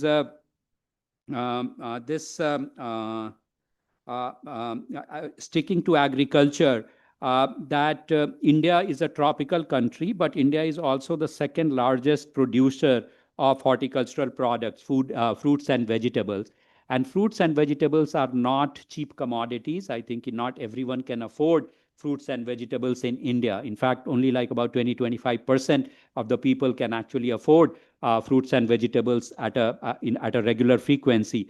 So the other piece, which is also related to this, I think the rising heat that we are encountering, that about 20% of the 350 million metric ton that we produce is actually not even reaching kitchens. So farmers who are toiling hard, and they are not able to earn, because the foods, I think the fruits, vegetables actually get spoiled because their shelf life is low. We don't have cold chains available, which will increase the shelf life. So AEEE has been working in the state of Karnataka, Bihar, Uttar Pradesh, Haryana, on how to actually build micro cold rooms that will actually increase the shelf life and which will help improve doubling the farmers' income, which is our Prime Minister's one of the flagship program. So I think how indirectly the livelihoods of people are getting impacted from the rising heat stress is something that we are seeing very, very clearly.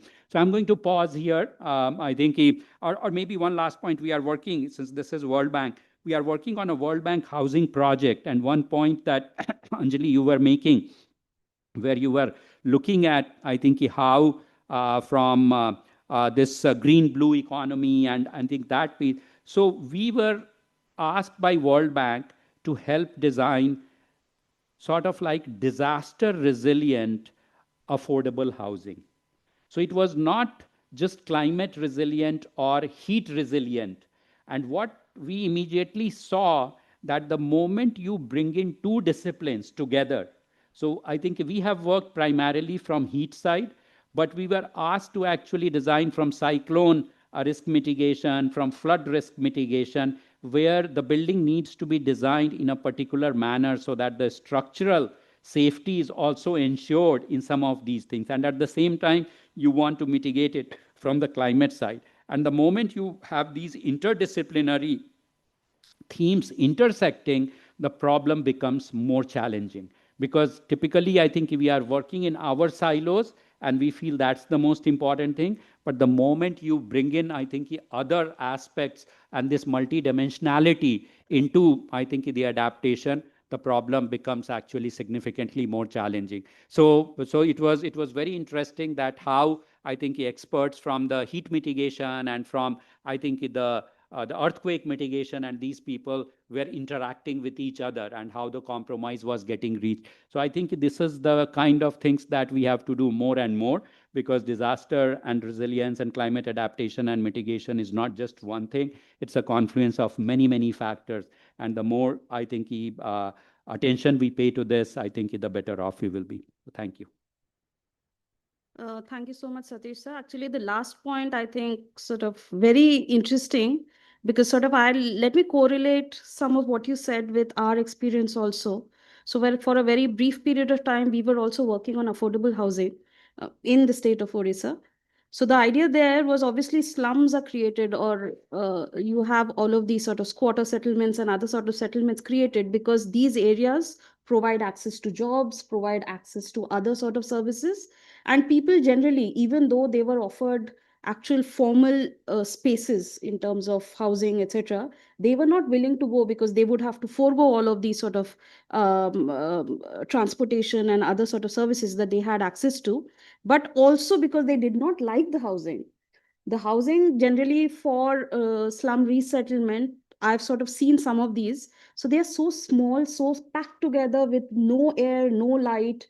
It's almost like a prison, I would say. So from one would not want people to live in settlements, but there is a certain design feature of them being airy, of them having certain ventilation, certain lighting, etc. That was not there, even though the housing was technically created in a much better manner. So yes, there is a very interesting point about disaster resilient or also heat resilient affordable housing that could be made. Let me sort of circle in back. Amrita, if I can just may Yes, just add like a 30. So there is a Baprola, I think the slum resettlement colony that has been designed by DUSEB. And we actually were called in to do a structural audit, because after about 10 years of its construction, the brick was peeling. There was a lot of like leakages and a lot of high sort of evidence of sickness that was there, because sewage was sort of like all there on the street. So you are very right. I think our thinking was that while we did the structural audit, we found that it will require about a 1,80,000 to a 1 lakh investment in breaking open the pipes. The pipes were not UPVC, they were metal pipes. So there were a lot of issues that were found in the design and construction, and primarily the project management and construction. But if we are not going to do the basic things right, then I think this whole issue of climate change mitigation and adaptation actually becomes a much bigger problem. Because if the steps that are being taken to address some of these basic things doesn't take into account, I think, some of these issues, then it takes a bigger form and stares at us. So just wanted to talk about that. Let me move back to Dr. Kakkar again. So I'm back with another pesky question. Okay, so let me draw from the presentation that Siddharth made, and he was sort of highlighting some of the opportunities that lay in terms of win-win scenarios. If I recall it correctly, in his presentation, he was talking about roads, he was talking about health impacts, he was also talking about water, I think. What was the third sector? Maybe water. So there were certain win-win opportunities that the report finds in terms of gains or co-benefits that could be there. So things that spur adaptation as well as economic growth. So are there more such examples that you know of that sort of could sort of canvas the same sort of things? So in terms of how do you identify other sort of win-win opportunities? And in your opinion or in your knowledge, can you sort of help us identify some more? So my immediate answer to this is that it's a little frustrating sometimes when you work in this stuff. Is, for instance, there was this paper that finds that firms are losing 2% productivity for every degree rise in temperature, Celsius degree rise in temperature. So if you're trained as an economist, you think, well, firms are these profit hungry things. Why are they not investing in stuff that's supposed to protect them anyway, right? It's a little confusing, actually. And so that's just one sort of tangential point that kind of struck me. But I think to identify, I think a lot of these things are actually um, beneficial for most people. Um, it's very I mean, I think the problems come about more from maybe there is an upfront cost that might be quite severe, and maybe people can't pay for that. Maybe that's one reason. You could think about some clever financing ways to get out of that. But I think that really the way to identify these things is that um, there has to be some involvement of everyone who is going to be affected by what you are considering. So, if you are writing up a plan, are you incorporating the voices of everyone who's actually going to be affected? Um, Academics are notorious for not doing this at all. So it's not like I can give you some great example from my work. Uh, but it is something that I feel that once you get out of the I just want to publish a paper to, okay, well, what can I actually do? Um, I think that if you don't account for that basic perspective from the ground up, uh, that is going to affect what you are saying and how effective what you will do. Secondly, there's also this issue of going back. So let's say we do a study, we find some XYZ, and then we have to explain to a certain set of people what what worked, what didn't. It's not clear to me that the guys who write the paper are best placed to actually explain it. There are ways of pedagogy, etc., that might get at better ways to explain to people complicated things. So that's the other kind of idea. But to give one specific example where I think can be actually used is that let's say, when I was in the US, I did my PhD in the University of Maryland at the in the Natural Resources School. And the history to that is that universities were given land grants in exchange for the faculty providing what they call extension services to local farmers, fishermen. We don't do that in India, and we should. And why just restrict it to farmers? I mean, go to firms as well. And so there's a whole other type of career that you can have as a professor, where you're not really doing fundamental research. You're just trying to see what works and what doesn't, and that's 50% of your time, and the other 50% you teach some courses. So this is something that I think is a very reasonable thing to do, and one way to start uh, thinking about how you can at least start thinking about how you can identify when I'm very optimistic about a lot of this stuff. I think that there's a lot of room um, uh, for simple things to bring about enormous benefit, and it doesn't require some very complicated things to come in, and but you do need to listen to people, and this is not something that certainly academics don't do, and we are not even incentivized to do it. But slowly some of our funders have have started expecting policy impact, and we are working out how to actually do anything with our work, but that is slowly kind of coming in.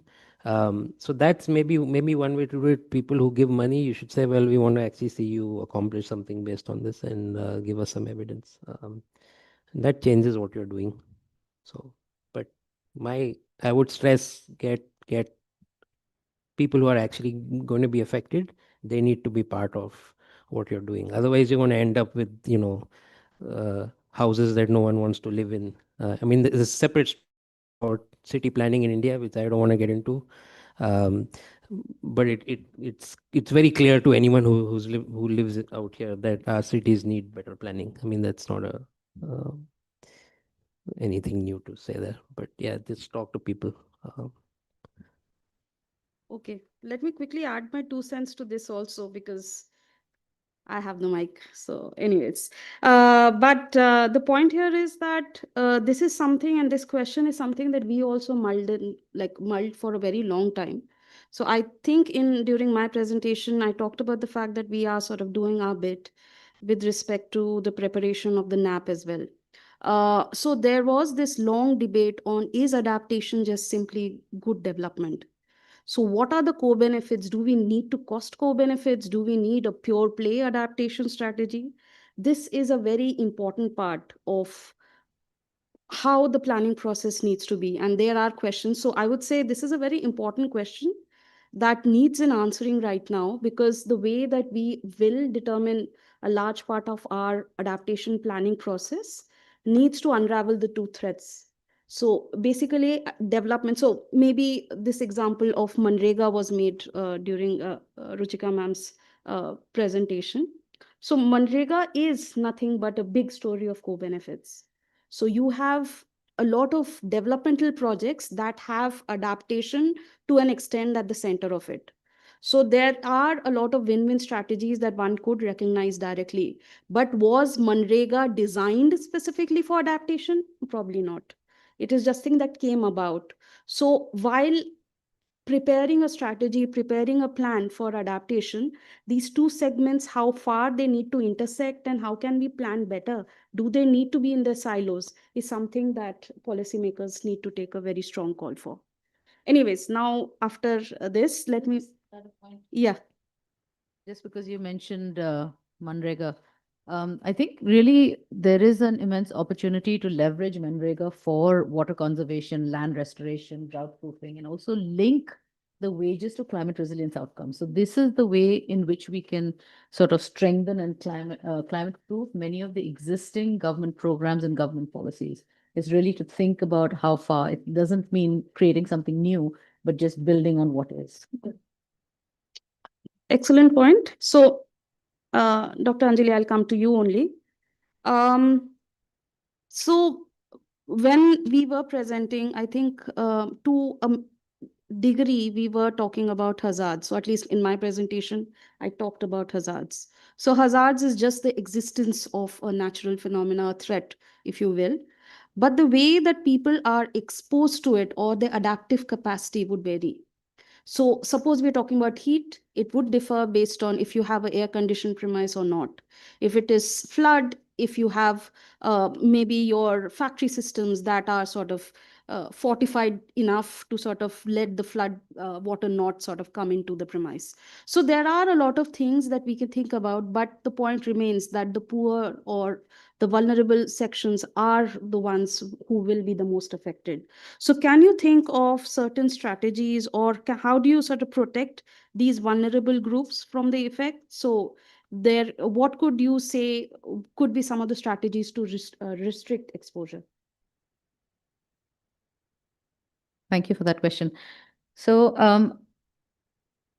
I think you've hit on a really important point about adaptive capacity, right? And we also define hazards very broadly, right? There are more acute, immediate natural disasters or events that happen, and then there's the long-term planning, and both need to be taken into account when the government or others are building the capacity within the households or firms for them to help themselves, right? And that advanced thinking, so you need to have strategies in the short term, medium term, long term. Let me just go through some of the areas that I think should be the priority for this kind of action, which targets particularly the poor and other vulnerable groups. So one, as I mentioned just now, is to climate proof the social protection systems.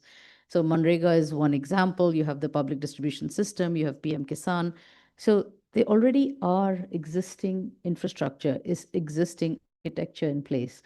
The point is how specifically and in what manner to be able to adjust those to make them much more dynamic. And as you said, to have that win-win-win, right? And not just being able to provide employment, but then to take it a level further to see what type of employment and what are the outcomes that you gain from that type of employment.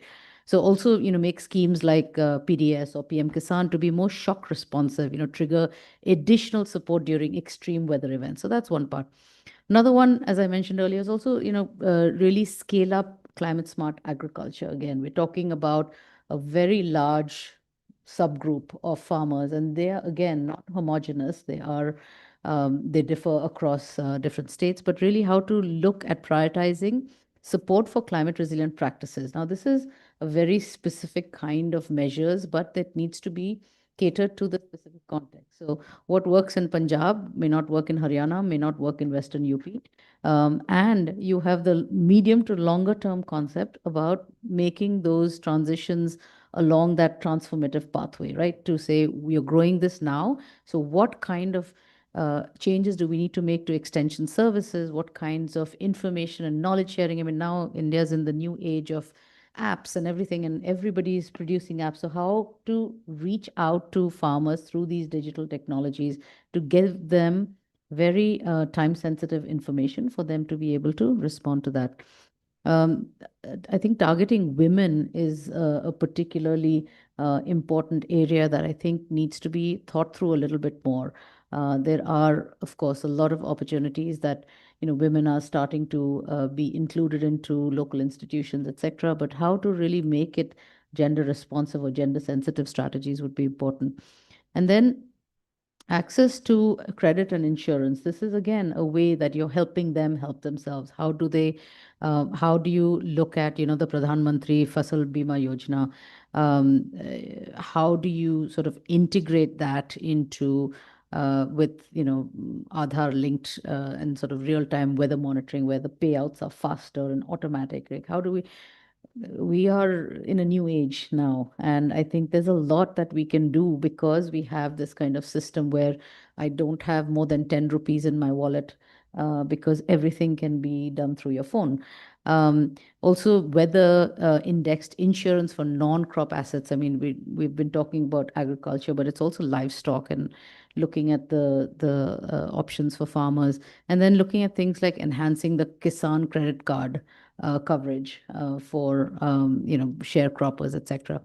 And one area I know that the bank has been working a lot on is the early warning and advisory systems. And this is really about getting that timely access, as I said, using the mobile platforms, FM radios, agriculture extension workers.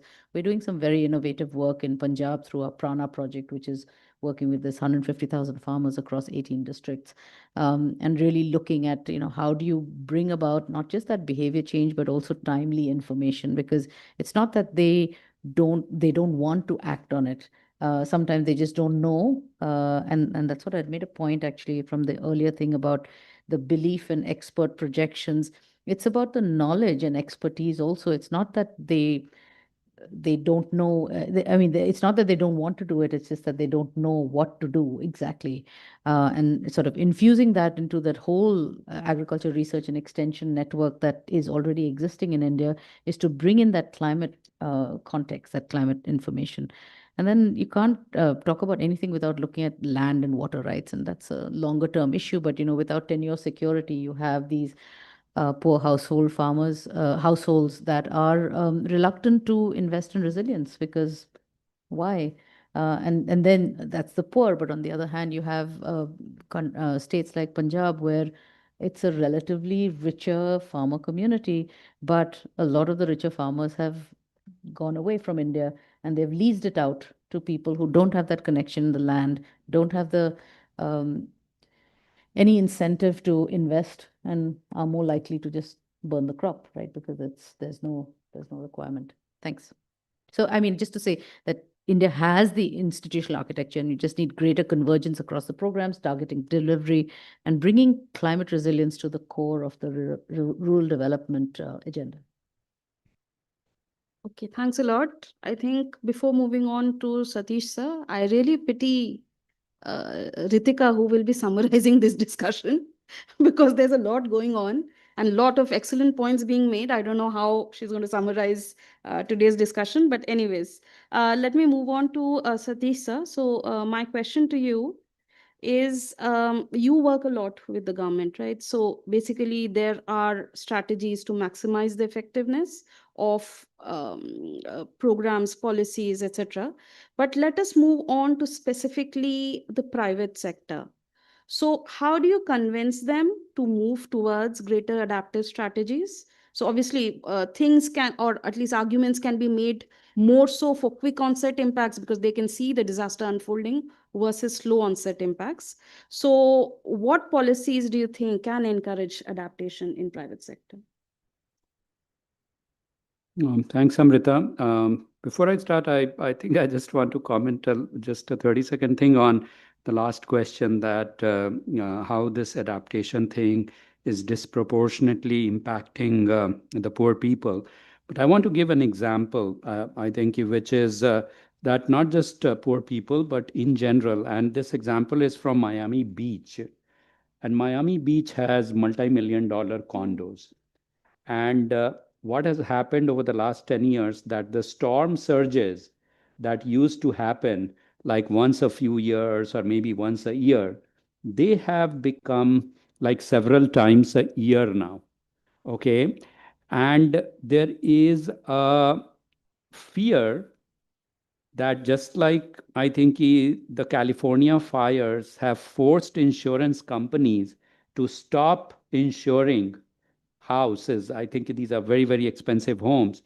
The same thing is going to happen in Miami Beach, where because the storm surges are so frequent and the pumping systems are getting stretched, that once the insurance company stops insuring things, then the real estate is going to collapse. And this is just something that is happening in the US right now, but this can have a cascading impact because your real estate market has an underlying impact in terms of whether you are able to insure that property.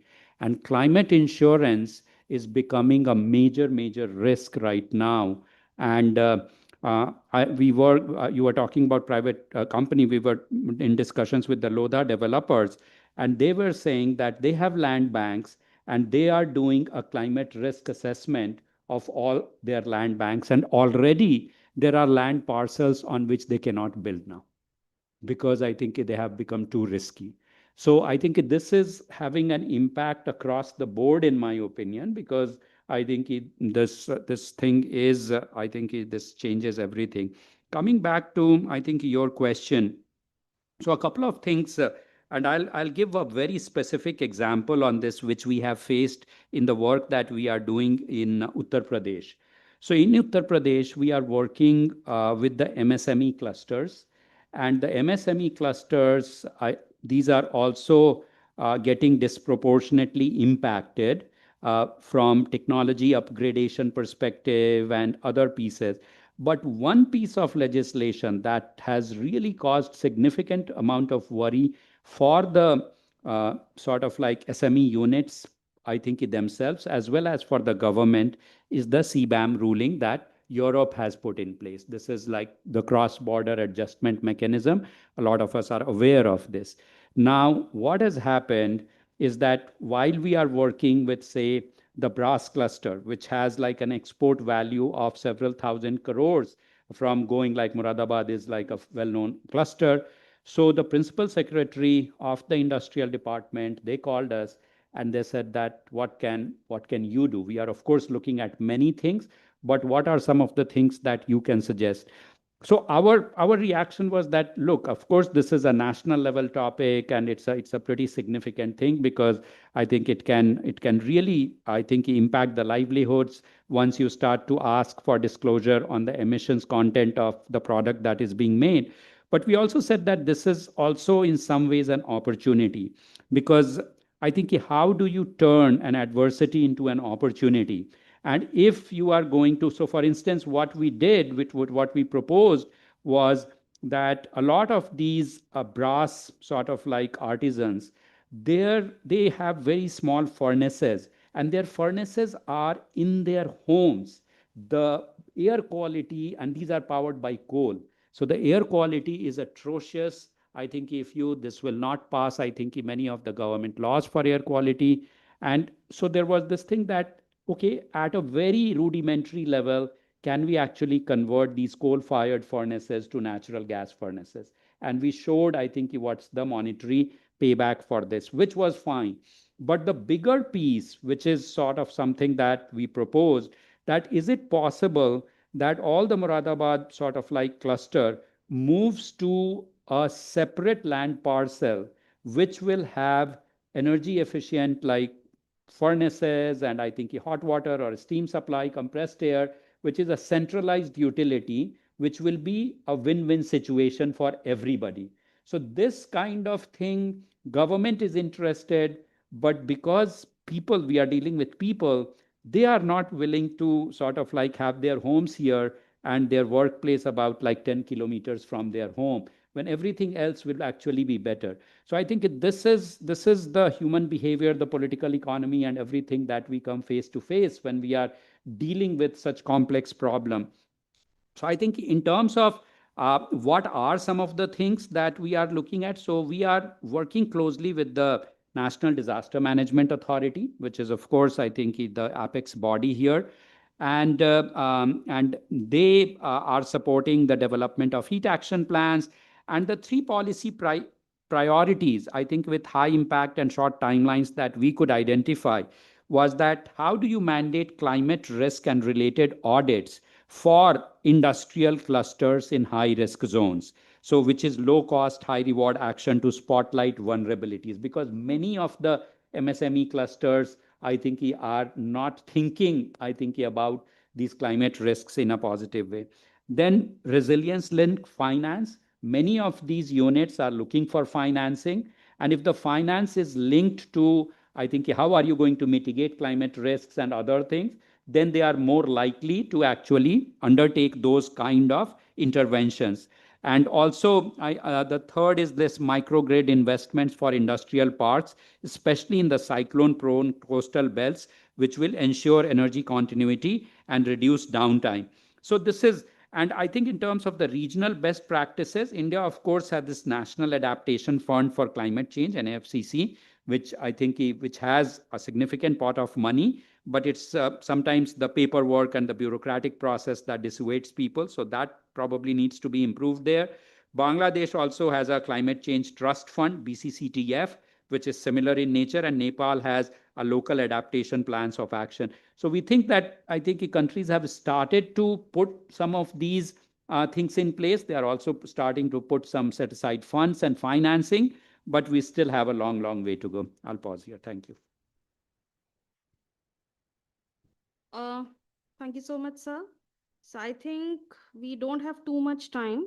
So let me do one thing. So last set of comments. So I'll give all the panelists maybe 2 minutes time. And something that is sort of cross-cutting, I could hear it from the points that you made as well as from the presentation made before. And also let me sort of borrow from some of the words that Ruchika ji was talking about in the morning. So she was talking about rather than taking the whole of government approach, taking a whole of society approach, because all of these different actors need to come together for having solutions actively work on ground. So my question in 2 minutes to each of the panelists. So first, let me start with Dr. Kakkar. So what do you think? So in terms of partnerships, in terms of cooperation, who are the actors? So have they been working well together, and who are the actors who need to come together? Okay, so that's not easy to figure out in 2 minutes. But I would say that, if you were to think about it, we do need everyone, but the question is who is this everyone and how do we get them together, right? I think that certainly in India, there needs to be, it's beginning to happen, but I think it needs to happen more. There needs to be more working together to start with of academics and government. Like I said, it's happening more than it used to, but still far from optimal. Also, there's a real need to do something with the private sector. I think there's no one from the private sector here, so that reflects something. It's not very clear to me how exactly, but that would be my first start. Um, how do we get sort of the everyday person involved? I don't know. But you read all these crazy stories, which suggest that people who are actually being affected are not being involved. So, a couple of weeks ago, I was reading about this where a lot of parks in Delhi were being shut from 10 a.m. to 4 p.m. because they didn't have enough security guards. And a lot of the people who work outside use these local neighborhood parks as sort of heat relief kind of. Um, Seemed a bit crazy to me that that's something that's a problem that we have.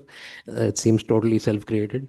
Um, so I don't know how to involve that last bit. Um, but it needs some thought. But to begin with, I would say let's just at least get the academics and government together, and then we can also build in some of the private sector who do contribute, by the way, through some philanthropy and fundraising. But it needs to be more than that, I think. But that would be my initial start, and we can do it in the NCR. I mean, there's enough people here, all within the same 20-kilometer radius. So I don't see why it's super impossible. That's my thing. Yeah. I think from where I sit, I think there's some clear stakeholders that need to come together. One is the public sector, of course, the government, but not just a single ministry.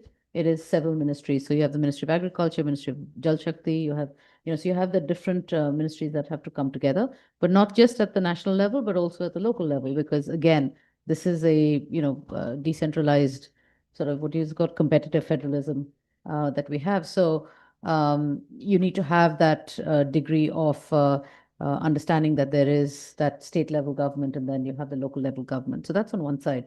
Increasingly, the private sector need to be brought in. Again, private sector is not homogeneous.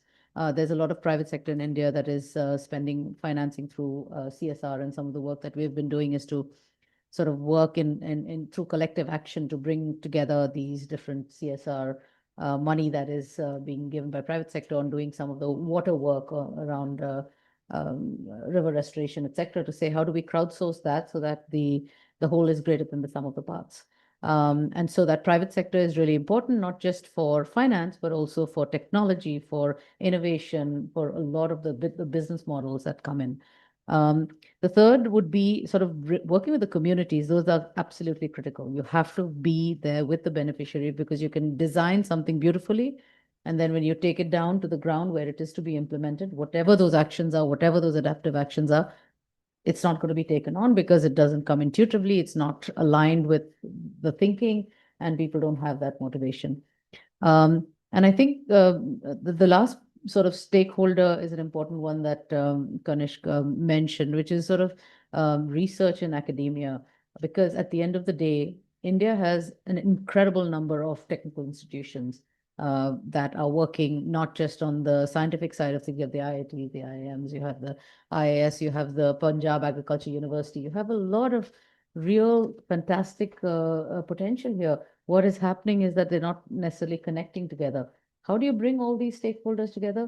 It's really to bring it down to the ground, because in each different location, depending on what that context is, if you're looking at mangroves, we are working in partnerships everywhere that we go. We're bringing together public sector, private sector, local communities and academia. So if we just take, for example, Sundarban mangroves, we're bringing together some funding from Volvo and Salesforce, and we're working with the West Bengal government to look at mangrove restoration. We've brought together all the other kinds of NGOs that are working there, and then we're bringing in global expertise and financing, as well as a lot of the researchers from northern Kolkata, ISA, yeah. So a lot of different entities. So bring in that technical knowledge, the scientific evidence, And it is those coalitions that have to come together in a meaningful way, but it has to touch down. That particular model will not work in another location. So we have to go model by model. We just have to recognize that there are these players, all these different players that need to come together. I think it's quite clear who those stakeholders are. Groups of stakeholders. So I concur. I think that this requires a multi-stakeholder sort of an approach. I mean, if you think about it, most of the wicked problems that we are facing, whether that's sort of stabilization of the financial system, whether it's universal health or education, and climate change, kind of like adaptation, is no different. This does require, I think, a very significant, deep involvement of course, government, private sector, and civil society organizations, as I think Kanishka and Anjali are also alluding to. So I think AEEE, in fact, we have a triple sector leadership approach for solving most of the problem, because we feel that you have to work together, because otherwise, I think if you are not aligned, then things are going to fall apart. Also, this point about that working at the grassroots level, this is something that we are seeing in India more and more. I think even the civil society research organizations are being asked to go and work, I think, in the field, even though it may not be, I think, something that is coming naturally to us. But given, I think, the scale and the magnitude of the problem, I think all of us are being asked that's where I think the capacity crunch is, and that's where. So I think I would say that adaptation should be viewed as an economic enabler, because if you are not going to take action, then you are going to be in deep, deep trouble, I think, not in the very distant future. And I think there are numbers by, say, like Global Commission on Adaptation, which is saying that the benefit to cost ratio is 4:1, $1.7 trillion to 7, I think, cost in terms of, and the benefits about $7 trillion. So I think there are a lot of numbers there like that.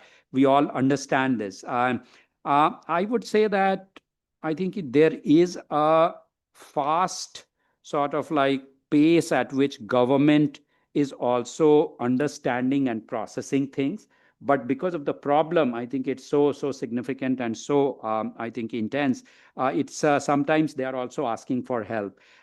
So I think in the cooling side, I would say that I have seen a lot of discussion starting to move away from just, I think, mitigation to adaptation. And this is being driven by governments, actually. NDMA, I think Ministry of Environment, many of these are saying that let's not just focus on mitigation, let's start to focus on adaptation. I talked about, I think, some of the schemes that are already there. The pace at which I think the temperature is rising. Nepal is reporting 0.06 degrees Celsius increase every year. So in 10 years, you are talking about 0.6 degrees Celsius rise in temperature. That's very, very significant. So I think the problem is staring us in the face. I would say that building resilience in the private sector, especially I would say in the South Asia, definitely requires a multidimensional and a systemic approach that aligns energy, disaster, risk reduction, and multi-hazard risk reduction approach. And it should include inclusive economic planning. Amrita, you work on some of these things yourself. So I think this is not, at AEEE, I think we believe that empowering firms with tools, finance, and knowledge can turn them into more climate and disaster resilient. And adaptation, we feel that isn't just protection, it's productivity, stability, and opportunity combined into one. And maybe in a changing climate, resilience is not a choice. I think it's a competitive advantage. So I think that's what we should think and work towards. Thank you very much. Thank you so much, sir. So I think we are running a little late. So we are 5 minutes late, if I'm right. So we can, I think, take in maybe 2 or 3 questions. So if you have any questions that you would want to ask the panelists, please direct it to them and please let us know your name.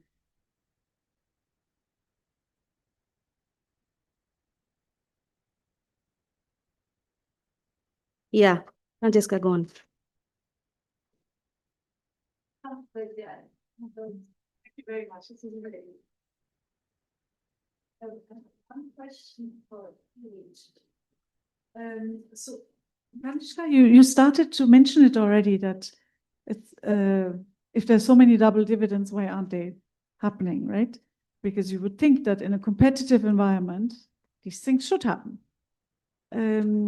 So where do you see the role of competition in this? Is there, maybe this is less about the government, more about the firms, but how can competition be enticed a bit to prod firms in that direction? So that's for you. Anjali, you mentioned this example of the Mekong, for example, or these government policies that can be redirected towards more productive ones. None of you mentioned the possibility that people move, that there are jobs created in cities. So these most vulnerable people can move out of the floodplains into the cities, for example. What options are there? Maybe that links also with competition. And Satish, it was very interesting to hear your various examples of how the workers can be protected. For example, the farmers in the shade and the construction workers get water breaks, that kind of thing. Is there also a move maybe to relax some of the labor laws to let firms work at night, to make it easier to simply reduce the exposure of the most vulnerable workers? Thank you.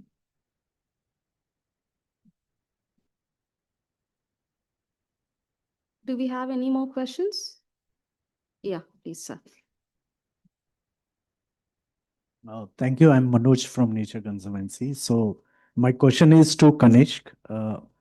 Since Kanishk, you are from Statistical Institute, and adaptation, I think the most important point is the data sets at very village level, for example, and individual levels. So India has got, district level contingency plans as well in agriculture, for example. But what is missing right now is village level plans, or how we can involve communities in the adaptation planning process. We also shared during this thing. So what type of data sets? We know that we have sensors and all, but from the adaptation perspective, and then finding out the financial part of it, the needs and assessments, what could be the other factors that we could take into it, from the adaptation planning part of it. And just want to share that one of the thing like Gram Sabha is also one of the important, the panchayat level. And we have a digital Gram Sabha, Gram Nirnay. So there you can capture the qualitative information that is being run, especially during floods and those time. The need of the communities and all that could be integrated into the planning process. Yeah. Thank you. I think we have a fair set of questions. I think in the interest of time, let me sort of move on to Kanishka first. Okay, so about the this double dividend and how competition might help, I think that's a super interesting question. It would seem to me that if there is indeed this cost being paid by firms, that they should learn about it at some point in time. Is that actually happening? Would be a very nice thing to look at. It's not very evident to me that that's maybe even happening, and this is where maybe some of this idea of what beliefs you hold and what actions you take and how maybe the two things aren't really aligning might be coming in. So a lot of the work I do is on air pollution, and one of the most deeply frustrating things about this is that everyone thinks it's a Delhi problem, but it's a pretty much North India and now increasingly Central and West India problem. The South is still so far protected, and the Northeast. But it is one of those things where people don't seem to know something is a problem until you actually tell them it is a problem. So maybe this is not, there is some role, and I really don't think there's any other sector apart from the public sector that can do this. So there has to be maybe some of this has to go back, that if your workers are going to suffer, you're going to lose money. Maybe people know that.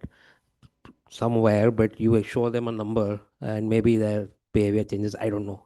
But it would be interesting to see if installing an air conditioner or air conditioning, or what they call in this paper that I cited, they call it climate control. If incorporating that leads to some increase in your profit, then you should expect that other firms also adopt it, who are located similarly. Yeah, that's worthwhile to look at, and I'm be interested to see what happens. But I wouldn't be surprised if nothing happens. I mean, because doing this stuff on air pollution has really taught me something about human attitudes and behavior. Doesn't really follow logic a lot of times. About what sort of data? So the stuff that I'm talking about is, I actually think that India's data architecture for, like, let's say, individuals and households is actually pretty good. In fact, it's been by design and typically overrepresents the poor, and all of this is by design. So I don't think we have to worry too much. I mean, I shouldn't say we have to worry. We don't have to worry, but there isn't as much on firms. And then you have the other problem in India, which is that most firms are informal. They're not registered. So how do we exactly track that? I don't have a good idea how to do that. But I think India has a extremely high, for its share of GDP, for its level of GDP. The share of informal work is extraordinarily high. And how much of that is actually captured in, let's say, the ASI, I think is somewhat debatable. But we need something to fix that, because we are missing a big chunk of our workers and what they're doing, what they're not doing. And it's these guys who end up paying the price, right? It's the informal workers that are paying the price for all of this. So that's really where I think some serious effort needs to go in.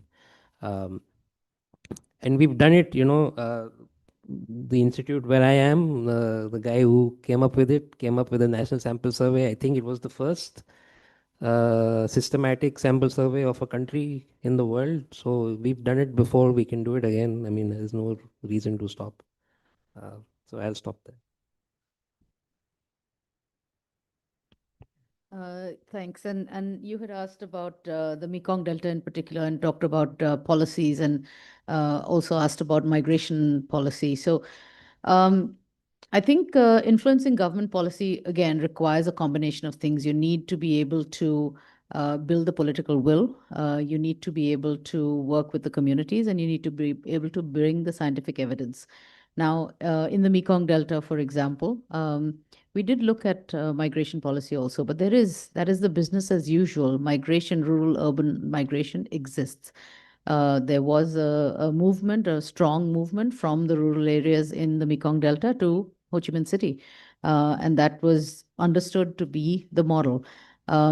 What was also, and I go back to the semantics in the report about directed adaptation and autonomous adaptation. Yes, people will be going to look for jobs. That's definitely going to be there. And that will continue even in India. People will move out of agriculture, and there will be perhaps some fragmentation or consolidation depending on which way it goes. But with moving towards climate resilience, there is the hope that some of that might actually be, I wouldn't say reverse, because that will continue. People will look at cities for different kinds of opportunities, but the flood, pun intended, the flood that goes from rural to urban areas may be stemmed, because they are now increasing opportunities in the rural space. They are more productive, more profitable green jobs that you might have still in the rural or agrarian space, which might stem the flow. And then that has, of course, other co-benefits that you don't have huge pressure on environmental services in cities, which doesn't keep up with the flood coming in. So migration policy is an important one. It's something that also is politically sensitive sometimes, people moving out of locations because sea level rise, salt water coming in, etc. But that is the reality that one faces. There will always be internal migration. There will be outward migration as well. And that should be one of the factors considered in any kind of projection forward. And taking that into account, that's sort of a baseline. So I hope that answers your question. So I think in response to your question, whether a nighttime sort of like farming or construction a worker can be in the offing, at least I'm not aware of that. I think in the construction industry, probably right now it is not allowed. But I'm thinking out aloud here that instead of like going all out for graveyard shift kind of thing, which a lot of people from 12 to 8 work, it could be, and I know that in farm this definitely happens, where people start really early. And I think that is something that I can see happening as I think the heating trend continues. So it could be that people work from like somewhere from 5 a.m. to like 10 a.m., then they stop, and then they again resume, I think you work like at 4 p.m.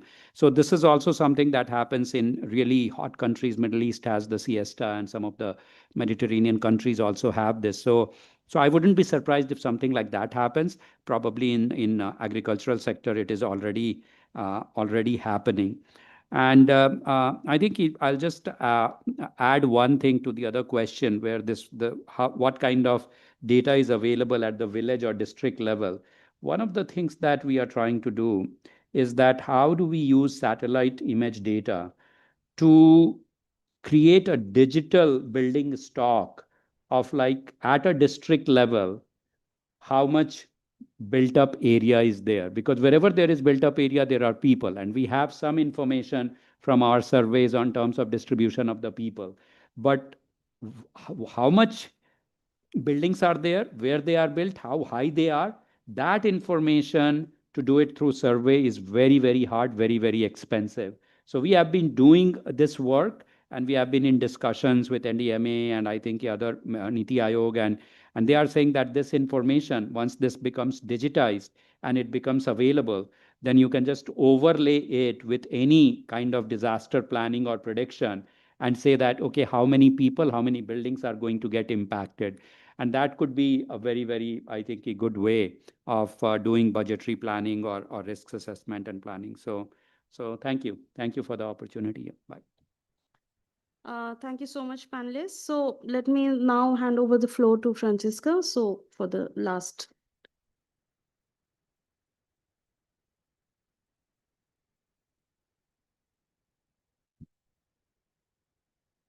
Thank you very much. It's a great pleasure to close today's event.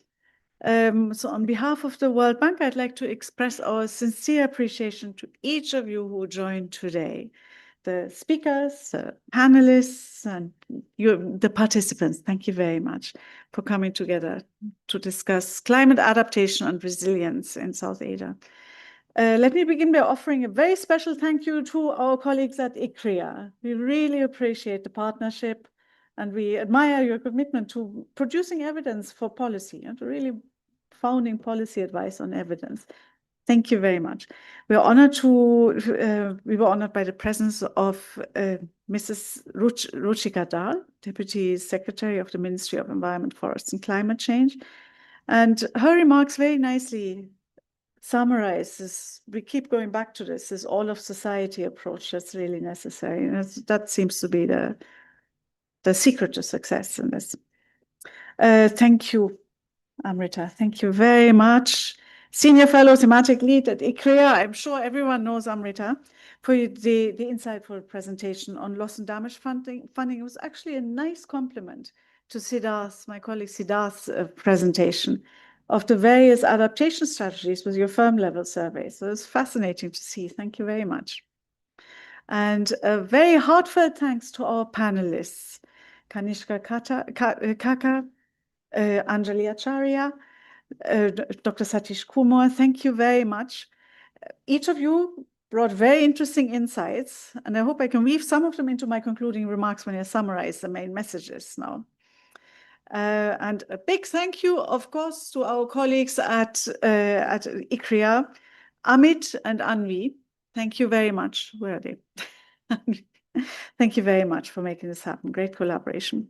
So let me just summarize a bit what the main takeaways I took from this.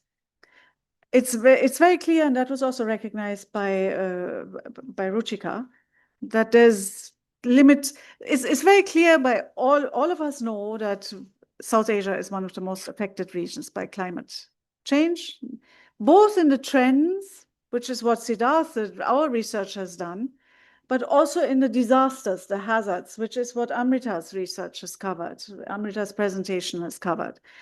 And the second item is very clear, is that governments are constrained in what they can do. So a lot of the adaptation has to be done by the private sector. It is actually remarkable how much is already happening. The private participants know very well, they know just as well as the experts what is coming, and they're acting on it. That was also very heartening to see. It's not something forgotten, it's happening already. The catch is, of course, that a lot of what is happening tends to be small scale. And there we got examples from Siddharth's presentation, but we also got examples actually here. So Amrita, you spoke, for example, about the drains. Yes, the drains help, but it's often a small adaptation. Kanishka, you talked about some of the firm, well, what should be done more, that to look into the firm. You gave that example of the boss having the air conditioner, not the workers. Maybe that's one reason why Siddharth finds that there's actually fairly low cost adaptation happening. So it was interesting to see these things coming together, various examples of adaptation happening, but perhaps not at the scale that is needed. And one of the obstacles may well be simply lack of information. So both you, Kanishka, you spoke about the firm level obstacles. Anjali, you also spoke about some of the firms or the farmers maybe not getting the information about what is the best strategy to adopt. And that brings me back to some other research we have done in Bangladesh on the garment industry. It is remarkable how once they've seen the success, how remarkably quickly firms adopt new technologies. So in Bangladesh, the RCT we did was on giving garment firms, a new sewing machine that cuts in the electricity consumption by somewhere half to 2/3. And once a few firms had tried it, our RCT became problematic because suddenly everyone was adopting this, even the untreated, so the control group. It's really remarkable how quickly information spreads once a few have started implementing it. And that is one of the miracles that happens in South Asia, really, the dynamism in the private sector that can really spread these successful examples very quickly. Then the third takeaway I got from this is that private adaptation can be an incredibly powerful thing.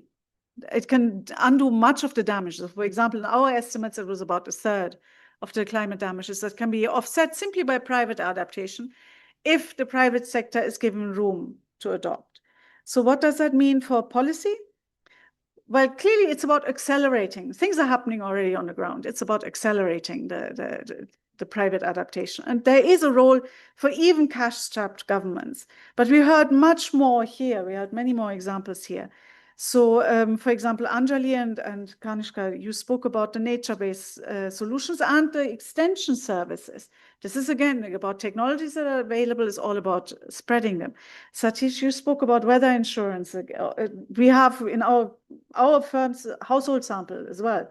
We find a clear impact of weather insurance. It helps, and households that make use of it, it helps them. Households that have information on the weather that's coming also act on it. So it's about a lot of things that are available already and that are beginning to spread, like information to weather forecasts. The second, of course, is these famous double dividends. And again, we heard of multiple examples of double dividends. MNREGA is one example that keeps coming back. No, Ruchika spoke about it, Anjali spoke about it, you spoke about it. It's the kind of thing, the program that exists already, it can be fine-tuned and geared a little bit more towards adaptation. It is a classic double dividend potential. And finally, it's also very clear from this whole discussion, climate adaptation is about an all of society effort, as Ruchika called it. And it does need to involve the grassroots that Satosh spoke about. And in the end, it's not a standalone, climate adaptation is not a standalone issue. It's deeply embedded in productivity and economic competitiveness, just like Satosh mentioned. So in closing, I want to thank all of you once again for participating in today's event. And I want to also thank you for your work across so many sectors and bringing your experiences today. It was very interesting to hear. That's not the end of the conversation, I'm sure. It's the beginning of a broader and deeper one. And our goal at the World Bank is to continue partnering with as many of you as possible in the spirit of this all of society approach. So I look forward to working with many of you in future. And now please join us for lunch, where I hope we can continue the conversation. Thank you very much. Thank you.